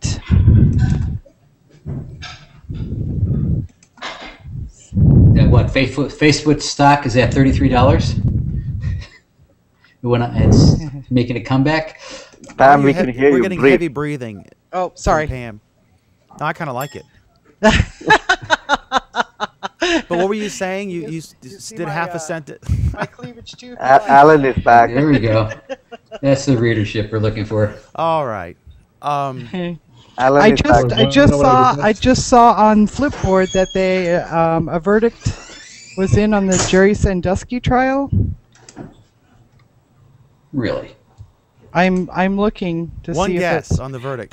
Breaking news: the jury they don't has know the reached verdict a verdict in the Jerry Sandusky trial. We're standing by to bring you the latest tune to CNN. I'm getting an error message when I try to post this thing on Facebook. It's not even taking it. It's giving me a funny error message. If anyone watching on YouTube knows how to embed a Hangout on Air on YouTube, on Facebook, let us know. I can't get it to work. I'm sure Zuckerberg will, have his team immediately fix that. Okay, so Alan, Google I/O, which is the developers conference for Google, catchy name. You're going to be reviewing that next week, and you're going to be posting about it, I guess, on Google Plus, because you'll be there. That's correct. So tell us, have you been before? I have not been before. This is going to be my first trip to Google I/O. I've heard a lot of rumors and a lot of stories, and I've seen some of the events that have taken place in the past. We have to remember that Google I/O has been the place where they've launched some of their incredible successes and some notable flops in the past. This is where they've tended to announce new releases of Android. This is where they've announced new releases of Maps. So this is their big conference for their developers. And a lot of people have noticed and have suspected that it is no coincidence at all that I/O is being held on the first anniversary of Google+. And there are a number of tracks that are dedicated to Google+. So everyone is hopeful that we're going to get a couple of good announcements out of this, hopefully. And this is going to be what we're hoping is going to be setting the trail for setting the path for Google Plus for the next year. So a lot of us are really excited to find out what's going to be happening there. I will be meeting with some of the Hangout app writers that we all are familiar with. Moritz will be there, and I will be meeting with him. Gervin will be there, and I will be meeting with him. But I'm also going to be meeting with people like Shi Chu, who is going to be there. And we know Bradley Horowitz is going to be in the house, so I hope to be able to meet with him. Last year's keynote was given by Vic Gundotra, and everyone is expecting a lot from him again this year. So it's on a grand scheme, it's looking really exciting. On a small scheme, it's interesting to see what some of their topics are. So they've got tracks that are dedicated to Google Chrome and how the future of the web and web apps are going to be developing. I've mentioned there's already a huge track dedicated to Google+. And since this is a developer conference, it's going to be interesting to see what they're going to be pitching to developers about Google+. Yeah. What does it cost to go? A lot. It is a not cheap conference, as tech conferences go these days. It's a $900 for 3 days. That's just rumor, admission. however, that's just I wonder why they charge admission. Oh, part of it is they want to create the exclusivity of it. I guess it's part a of it weeding out is process. Part of it also is that they have a limited space in the conference hall. You know, they can only deal with 5,000 people, and part of it is because the goodie bag that they hand out includes some really nice stuff traditionally. Is it by invitation only, or? No, it's this is actually there is an open sign-up process. This year, tickets to the event sold out in 20 minutes when they opened it up. How did he get in? How did I get in? I was fortunate and was able to. No, F5. no, I didn't even try. I knew that there was no chance of it for me to get in initially, and I didn't feel that that I would really benefit a lot from it. This was at a time the enrollment opened up when Hangout apps weren't really doing much of anything, and I didn't think it was going to be very useful to me. I was able to get in because apparently there were additional slots that were open, and I was able to get an open slot. I was very fortunate in those regards. I think one of the expectations is they're going to hopefully make the announcement about the Google tablet and the release date and the pricing and all that stuff. Hopefully. That is one of the expectations for this, yes. Yeah. It's also expected there's going to be a lot about Google Wallet as part of this as well, both to pitch it to developers and to kind of set a roadmap for where they want to go with it. When is this and how long is this? This is in San Francisco. It's next week, opening on Wednesday, and the final sessions are Friday afternoon. So it's a 3-day conference. Is it at the Moscone Center?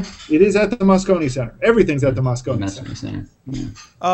Okay, couple comments here. On my comment, why do they charge for this?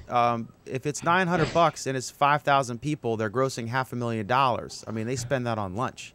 That's nothing to them. So they're doing it because I guess they want a weeding out process or for whatever reason.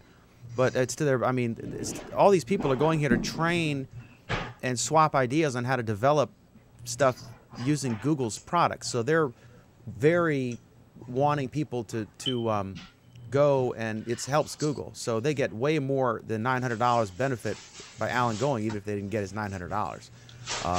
But are the sessions recorded? There are two. First of all, let me point out that if you're interested in following what's going on, you can go to developers.google.com/IO. Those are the letters I and O. And you'll be able to see the complete program there.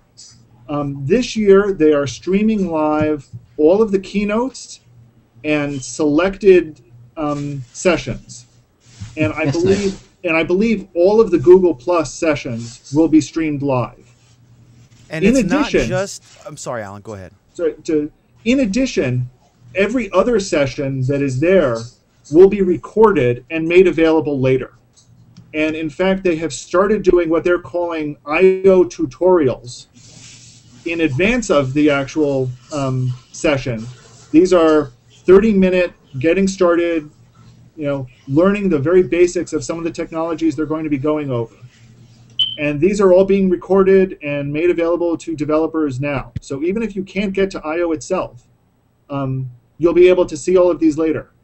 One of the things that a lot of local Google user groups are also doing is they're organizing live viewing parties. So my original plan was to go into New York City and go to the live viewing party that we're going to be at the Google offices there. There are a few hundred viewing sites worldwide, and again at developers.google.com/IO, you'll be able to get to a list of this. These are called IO Live, IO Live events. So if you're interested in following and you don't want to see my reports, you'll be able to follow it live from Google itself. That's awesome, because some of these weren't just, a lot of them are not intricate stuff just for developers. I mean, it was like how, it was stuff almost like for SEO type questions and people who are trying to use YouTube for a business. Some of them were just not technical at all. I mean, it's almost like just business people or executives who might be going. I think these are actually more aimed a little at the technical people who are supporting those business people. So, for example, while there are sessions on Google Analytics, some of them cover the very basics of Google Analytics, but some of them also cover, how do you, what advanced things can you do with analytics? How do you get your programs to interact with Google Analytics, and how do you get data out of them? Another big session that's going on is they're going to be talking about Google Drive. So you're going to see both the basics of what is Google Drive, why do you care about Google Drive, but also then starting to get into, okay, how do you write a Google Drive client? How do you make it so that your product will integrate with Google Drive? Yeah. Do you know what the mix is of attendees? Is a lot more consultants versus like big name companies? I don't know offhand. My understanding is that it does have a developer focus, and that, part of the problem of your question, Bruce, is that the big name companies aren't always so big anymore. Yeah, no. I asked the question. I was just kind of curious. I could see that this would be a lot of consultants going to this show, for this conference. Right, and I'm sorry, Jeff. I do know who you are, really. I know I look like Brother Bruce. You're over on that side of the screen. Bruce is over on this side of the screen. Really, I do know the difference. I think, it gets to what is a consultant these days versus what is somebody who's making a product to sell. Some of the tracks, for example, are talking about making Android apps or making games that work in your Chrome browser and on your Android mobile device. So these are things that are both targeted at what used to be a consulting aspect, but also at businesses that are looking to build their business on top of Google. Yeah.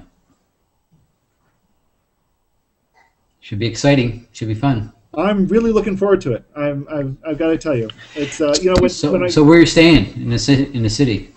Oh, probably some street corner somewhere. No, I found a hotel. I don't even remember the name of it off the top of my head. Too bad you're going to be here on the West Coast and all the way up there in San Francisco. That's quite a ways. Yes, I know. I considered planning a slightly longer trip to meet up with all of my friends who are on the West Coast, but I was not going to be able to swing it this time with everything else. Certainly not with the last-minute planning that I... Sounds like a time for a hurl with Jeff there. Yeah, you can swing on by. I live like one exit away from the city, buddy. Well, it's great. I do have friends who work in San Francisco that I haven't seen in 10 years or so. So it's going to be great to catch up with some of them in person. Yeah, I think it'd be a good point to make while we're waiting for Oleg to come back. I've met some really, really great friends in Tech and Coffee, Google Hangout, and so I had to drive down to Charlotte to pick up my boss last week, and then drive him down to Columbia, South Carolina for a presentation we had to make. But I left early, and I met George and Joseph, who had been hanging out with all these months, and we went to Cabo Fish Tacos, had a couple beers, some wine, and it was so really good to see these people that I've been hanging out with face to face. We went to a coffee house called the Smelly Cat Coffee House in the Nodai district in Charlotte. It's North Davidson Street, and they took an old warehouse district and made an arts district out of it. A really, really great time. So, hanging out is great, but it's really exciting to be able to meet somebody face to face that you've only known through Hangouts. Yeah, the weather. You missed it by a week, though. The weather was stellar here, man, for a couple days ago. It'll be nice again. It's just coming up on summer for you guys, right? Yeah, but the fog goes away, thing. Right? No. The fog? No, not in July. No. It's the coldest winter I ever spent was the summer in San Francisco. Mark Twain. Yeah, that's what it is. So I'm still waiting on Dan to come to Virginia so that I can have a hurl with Dan. Take him to the Muse Coffee Company. Look how intense he is right now. Doesn't he live in Virginia? Well, he's got a paper in Lynchburg, but he lives in Front Royal, is it? Or Bentonville. He lives in Bentonville. Bentonville what? Virginia. I'm in Bentonville. Oh, well, I'm sorry. I just got pissed off at Well, how big can the state be? Say again.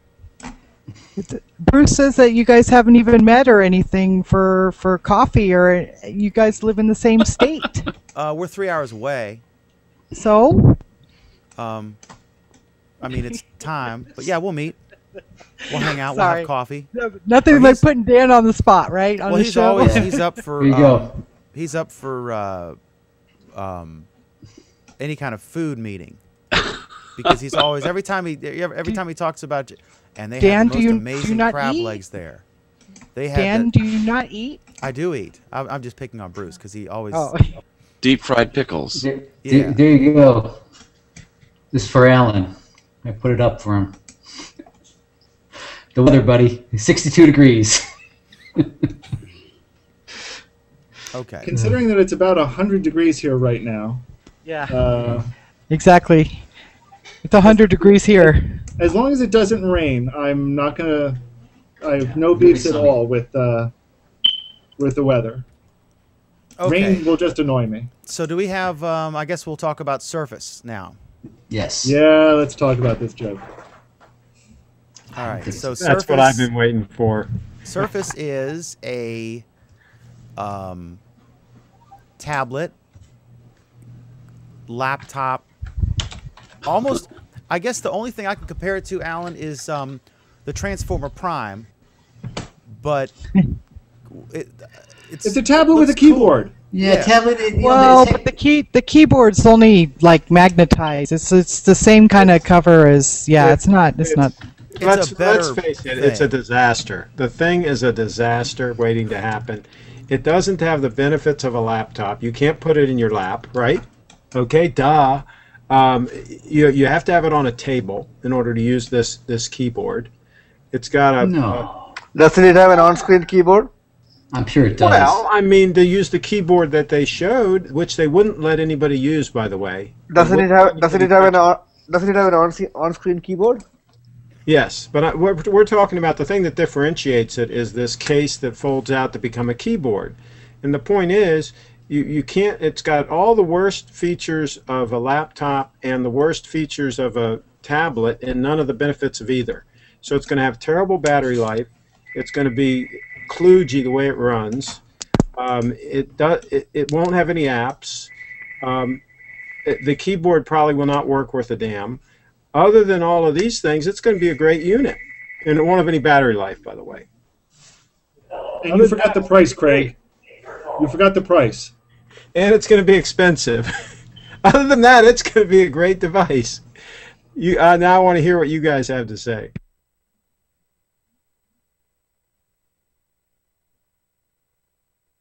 Obviously, we all share your opinions on this one. No, I mean, it's it's funny to watch everyone as it came out. Everyone's like, "Ooh, it's awesome! It looks great! It looks wonderful!" And interest has kind of tapered off a little bit since then. Well, I think the interest has tapered off when people are thinking it's going to be $600. If it's with $250, that's a different deal. If it's Kindle-ish, that's a different deal. It's going to be $1,000. I think you're off. I think it's going to be $1,000 for the one that runs full-blown Windows and all that, because the other one is just a paperweight. The other one. Right. The low end version is expected to be about $600, and it's expected to be about $600 because it's got to compete with the iPad. Yeah, and that's worthless. That you can just discard out of hand. The other one, the expensive one, will probably be $1,000, and my gosh, you might as well just buy a decent laptop. Well, I think it's the convenience of a tablet. The first one is crap. I agree. It's the convenience. I don't want a Windows tablet, but it's the convenience. The second one, the Pro version, is the convenience of a tablet with the Windows desktop environment. So there's no compromise. But it's not going to have Windows the convenience 8. of a tablet because it's not going to have any battery life. The main thing that the iPad has going for it is like 10 hours battery life. It's not going to have that. It's going to have a kludgy interface. Well, the Metro interface is kind of cool. I think that lends itself to a tablet. So. Do they make a laptop that has a touch screen? Don't know. I think they've taken the best from all the things and made this super machine. And you're a bigger grouch than Alan tonight, Craig. Somebody's got to do it. We have two comments. We have two comments that I wanted to relate. The first from James Worley. Again, here they go kicking a product they have not touched or used personally. Exactly. And from MD Richa, why are people calling this a disaster? I bet it outsells any Chromebook unit. Let me answer James personally. My answer to him is, this is contrasted to all the people who were just getting so excited and salivating and saying how awesome a product was without touching or using it personally. Okay? This is what people are reacting to. And this is how we react to it. We're cynical because we've seen this sort of stuff before, where people get all excited about a product off the top of the bat, and it's not that great. They wouldn't let anybody touch it. They wouldn't let anybody play with the prototypes. So obviously the keyboard doesn't work, or they don't let people type on it.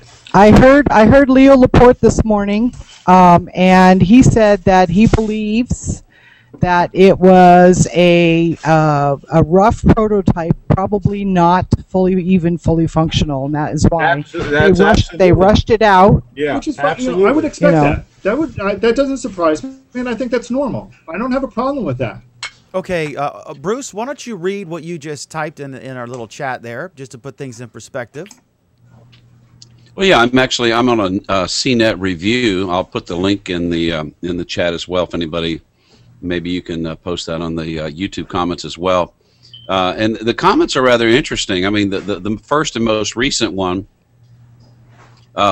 basically says, actually, I'm finally excited for a Microsoft product. This looks awesome. If the tablet costs more than $500, it will not be that awesome. But what I posted in there was that if you bought a 64 gigabit iPad, that's $700. If you want HDMI, a little dongle, then it's $50. USB $50. Cover $50. Keyboard $50. A pen $30. And this person's comment that I didn't post in the chat is bye bye iPad. They talk about the magnesium casing being lighter than aluminum. So it remains to be seen. I wouldn't take Craig's position that it's a total failure yet, but I like competition in the category, and we'll see what it looks like. And it doesn't have a camera? It doesn't show in a spec sheet. I'm sure it will, right? It not only does it has a camera, it has a front-facing camera, a rear-facing camera, and the rear-facing and one of the two cameras, I already forget which one, is designed to work. It's angled, so it's designed to work with the kickstand from the rest of the tablet. So that's so you can. It's like got a camera so that you can actually see where you're going when you're standing, where you're walking down the street trying to use it, or yes. My understanding is the rear-facing camera. If you're either holding the tablet or the tablet is propped up, it will still be pointing straight ahead while the tablet itself is pointed down. Guys, you're all y'all missing the point, in my opinion.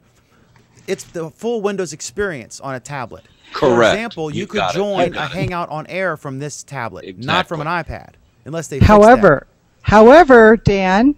Yes. Microsoft's App Store sucks the big one. No, and until they can an App Store, Pam, it's the entire Windows desktop experience. If they don't Windows machine and you buy the Highline unit, you're getting a Windows machine. But my point is, I'd rather spend like $700 and get a really good Windows laptop. If they don't make all the benefits of a laptop, I have a keyboard that I can actually use sitting in my lap, right? If I'm on the plane or whatever. I mean, why am I going to give up all those benefits of a Highline laptop, the performance, the CPU, those things, for this half-baked device that's neither a laptop nor a tablet and does both jobs poorly? No. You don't know. The Transformer Prime, everyone likes that, with the keyboard and the tablet combined, and I think it gives you like 14 hours of battery life because the keyboard has an extra battery in it as well.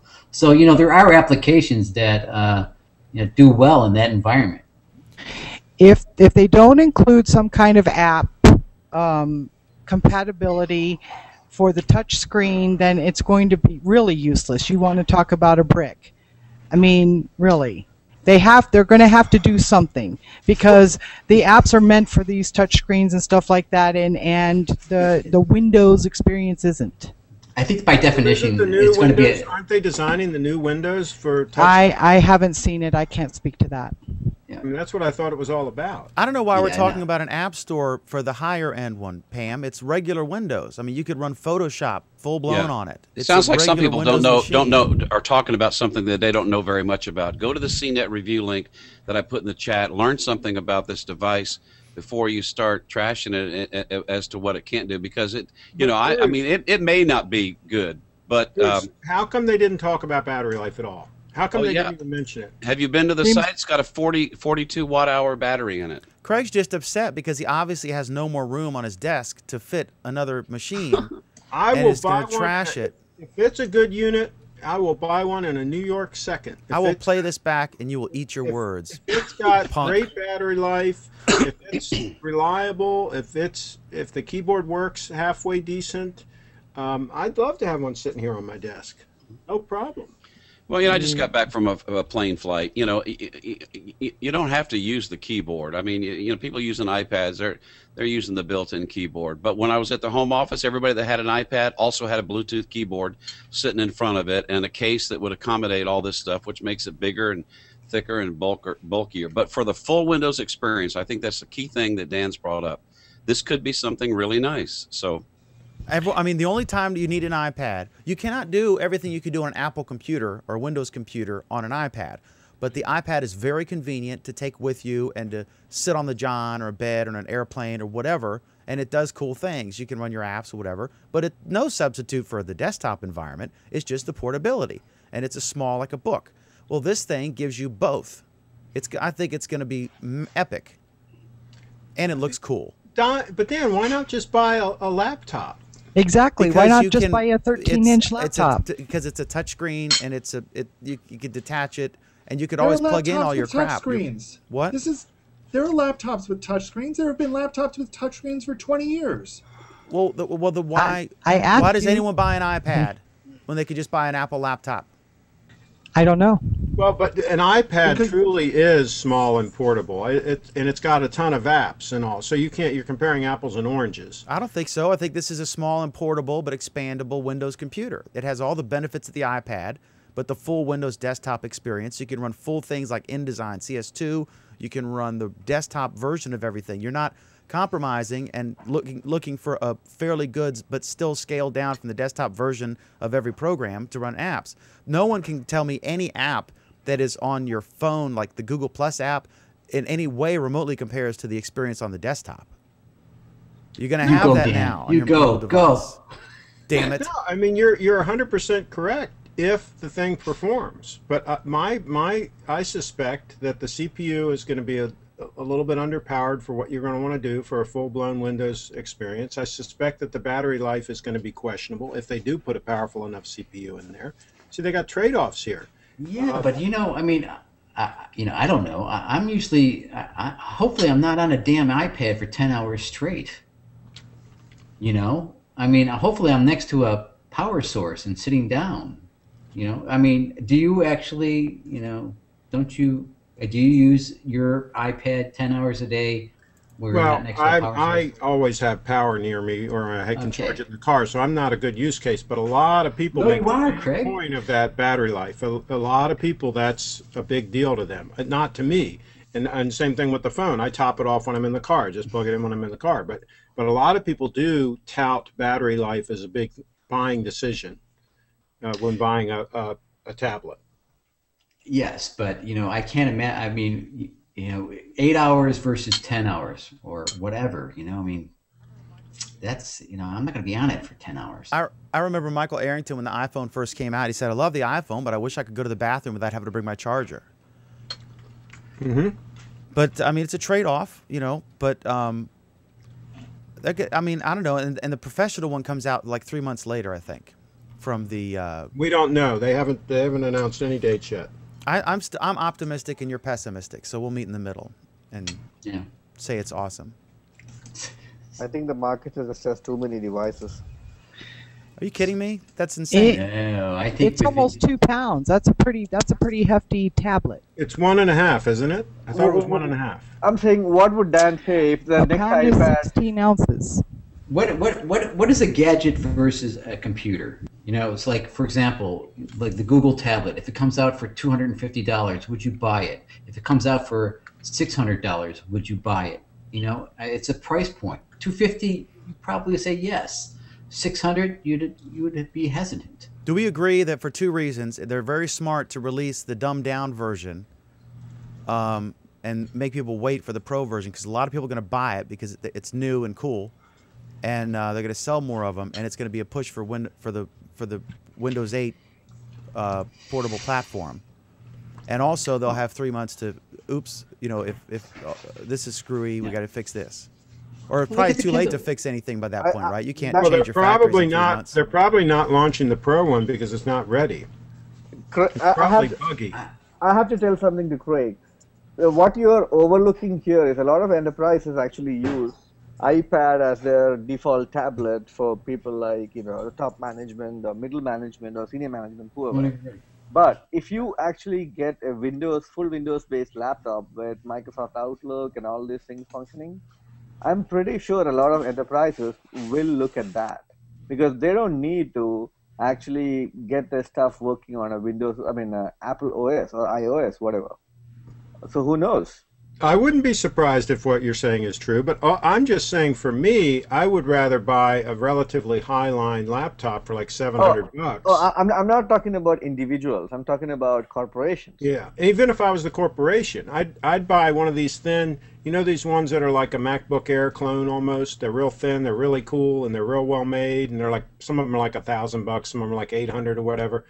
I would buy that and much rather have that than this kludge of a. Okay, let me add this as well.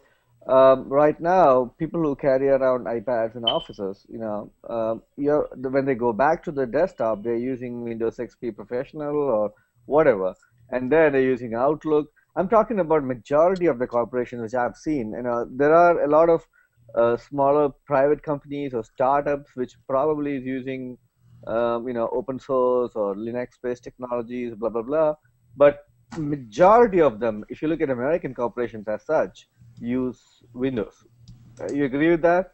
Now, if Microsoft says, you know what, okay, we have direct and complete integration with everything you guys have in the Windows platform in your company, connecting to Windows servers, everything. The security model is similar. It has automatic connectivity to Active Directory services.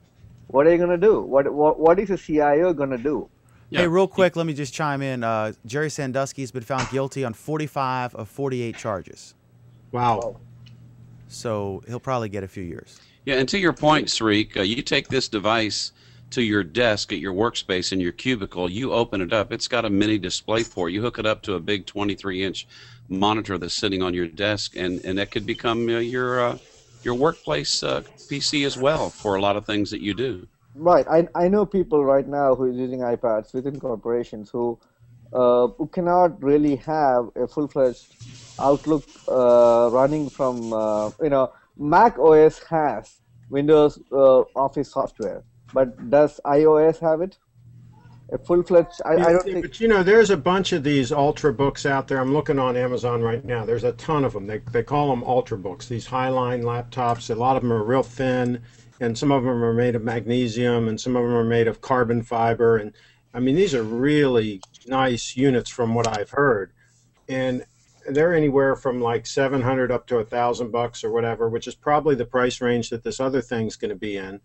And to me, I would just much rather have one of those and have a real full-blown laptop with all the correct ports on it, and know that it's got a powerful processor and plenty of RAM and all of that, and not buy something that is kind of a compromise. I don't disagree with you. When the iPad first came out, the first iPad, I completely hated it. It was not good at all in my perspective. It was a completely locked down machine. It didn't have some of the, but they still sold millions because it was a good tablet. I mean, in terms of features, even now it doesn't have a USB connectivity. There are a lot of things which is very negative about an iPad. But my point is, I am not disagreeing with you. I'm just saying that unless this product is commercially available and people start using it and people really find out what it's all about, we can't really judge it. That's my point. Everyone I've seen who has had any kind of hands-on experience with it has a glowing review. With a limited experience. Nobody's had any hands-on experience. The thing doesn't work. No, TechCrunch had an article. It was they won't even let them type on the keyboard. Well, you know, they're not done yet. We had an interesting comment. We had an interesting comment from MD Richa. Up until this point, the success of the tablet has been for consumption purposes. Can Microsoft change that perception of the tablet and convince those at work to use it for productivity? Yeah, that's a good question. It's a good question. I'm not entirely sure I agree with his premise. Yeah, no, I've seen a lot of companies that actually use the iPad as a premium place of logging people in and things like that as a way of interacting with their services. Even sending a long email, I hate doing from my phone. I'll literally drive back home to get to my computer or one of them and type the email, or I'll I'll call someone. Oh, it's too much to text. I mean, there are compromises with portability. Get an iPhone with good dictation, and you can just dictate your email. Hey, Dan, this is what you got right here. Bluetooth keyboard and an iPhone. I can do long emails all day long. I'm not giving that company my money. I don't care how good their crap is. And Dan doesn't have an iPhone anyway. I have an Android with the crappiest camera ever made. Do you have a Bluetooth?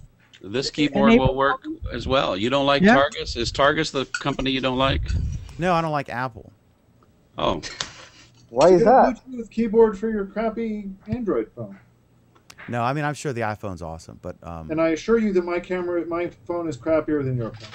I don't know. Motorola makes a solid phone with a crappy camera, and if Google, now that they're buying them or bought them, they should fire whoever approved that camera in the Photon. This has an 8-megapixel camera. Really excited about what the phone Samsung is it? Razr Max. Oh. I was excited about that Samsung Galaxy 3 or whatever it is. S3. And then I heard somebody say it's real like plasticky and doesn't feel well made. So I'm going to hold off a little longer and see what else they come out with. I want to get a Android phone in the worst way, but I'm not going to get something that has a lower build quality than the iPhone. Okay. Any final comments on this stuff? What I'm going to do, I'm going to keep the Hangout going, but I'm going to end the official version of the show so I can get that uploaded. Any final thoughts from our esteemed panel, including a cute cat? Did you want to know how to make your post to Google Plus on the Flipboard? Yes. I figured it out. Oh, how do you do it? However, you have to do it every time you want. It'll go back to Twitter. It won't stay. You know what I mean? Well, that's stupid. Yeah. I want to be able to, so I can't read Twitter in Flipboard and share to Google Plus. It'll always share it to Twitter. It'll share it to Twitter. You have to touch on the area where it says, by your name, and it'll say choose accounts. You have to choose Google Plus, and then you have to choose the circles, and then you can do it. But it won't revert back by default. It won't revert back. Yeah, that's a bug. They'll have to fix that. Yeah. I'll bitch about that incessantly until they fix that. Okay. So that's how you do it. Once you go to Compose, it'll automatically do Twitter, and it'll have your name up on the top, and you just touch it, and it'll say accounts, and you click Google Plus, and it'll post it to Google Plus. Okay. Does that make sense? That's awesome. And we'll try to get a fix for that. Hopefully they'll fix it, because there's still some, but it's a pretty, for version 1, it's pretty tight out of the park. It's pretty awesome. The only thing we found out that you can't do is you cannot plus someone's comment. So if someone comments on something on someone else's post or on your post or whatever, you can't plus that comment, but you could plus the post. Imagine what it would be like now if they had this out for 6 months or more, if there had been a writable API that everyone had access to. Imagine how awesome it would be now. James point. Worley, And then imagine you're white. I don't know what your deal is. I'm not kicking the Bluetooth keyboards. I was jokingly trashing Apple, not the keyboards. So that's 2 facts you've gotten wrong so far tonight. Any final thoughts, guys? I'm looking forward to the Google tablet announcement. I want to see if it comes in under 250. Yeah, and I really appreciate Alan letting us know that they're going to be streaming these sessions live. It's good to know, and looking forward to that. I want to see the Google Glasses, because if I could be just walking around and watching Dan's show on the Google Glasses, that would be fantastic. Yeah. I could just be out walking and just watching the show. Why not? 24/7. I don't You could think be we're going to be watching. seeing any announcements about Google Glasses next week. Just a guess. I think that's going to be under your chair. No, If it he's was under my praising the Google chair, that would Glasses, be even so though no awesome. one's touched them. But I he's think you're going trashing to the have. Surface from Microsoft which people have partially touched. No, people have People have played with it, Dan. played with the glasses. They've been around. Not Joe public, only internally. Yeah. Oh, they have? No. I mean, at the photographer conference a month or so ago, Insiders have been able to play with them. these weren't even insiders. These were people. No, I who mean went to- people. Right. No, but at the photography conference, they handed out about a dozen or so of them for people to wear and play with. There you go. I think they're going to be under the chair. I really do. I think you're going to get that and a tablet and a new tablet. We're not going to And do that. tablet, yeah. I don't think we're going to get the glasses. We'll see about the tablet. My money's on both. I think you're getting both. All right, always leave them wanting more. So this, we'll keep the hangout going, guys. But this is awesome. This was a great show tonight. This was fun. I'm sorry Oleg couldn't stick around for more of it. But we're here every Friday. It starts at 8 p.m. Eastern Time, 5 p.m. Pacific, and the corresponding time overseas, which varies depending on what we're doing with our clocks that quarter or 6 months. But thanks so much for watching. And soon it'll be googleplusweek.com will be a good place to go to get all the players and links and everything. But I got the domain, but I haven't set anything up yet. So that's to come. But anyway, I want to Now, wait, what domain did you get, Dan? You got googleplusweek.com? That's awesome. Yeah. Google Plus? You can't have a plus sign in a URL, can you? No. I don't think Yeah, so. so I got googleplus.com. So what do you think Google's going to say about this? I don't know. Oh, it's I think you'll do be whatever here. you want. I mean, some of can't the do senior whatever you people want. have been on. You can't use their brand name in your URL. But nobody, it's Google Plus Week, That's- right? No, Google. The word Google, Google. You know what? Then Google should have bought it. They buy all kinds of URLs all the time, and they didn't get it. That's their tough. They don't have to buy it. Now I've gotten an exemption on other stuff, like I can use their name in a Google AdWords ad. Yeah, they might let you use it. If they let you use it, you're cool. But I mean, if could. they complain about it, that's a risk you Yeah. take. But I would think that as long as I'm making it very clear that I am not, that we're an independent show, I don't think they'd care. I don't know. Maybe I'll build it up for 5 years and then they'll sue me to get it and I'll lose everything. But I don't care. I mean, this show didn't make any money. It costs money. Yeah. Okay. So thanks, guys. Thanks for watching. Hang on the Hangout. And for those of you watching on YouTube later, thank you very, very much. And I'll see you next time on Google Plus Week.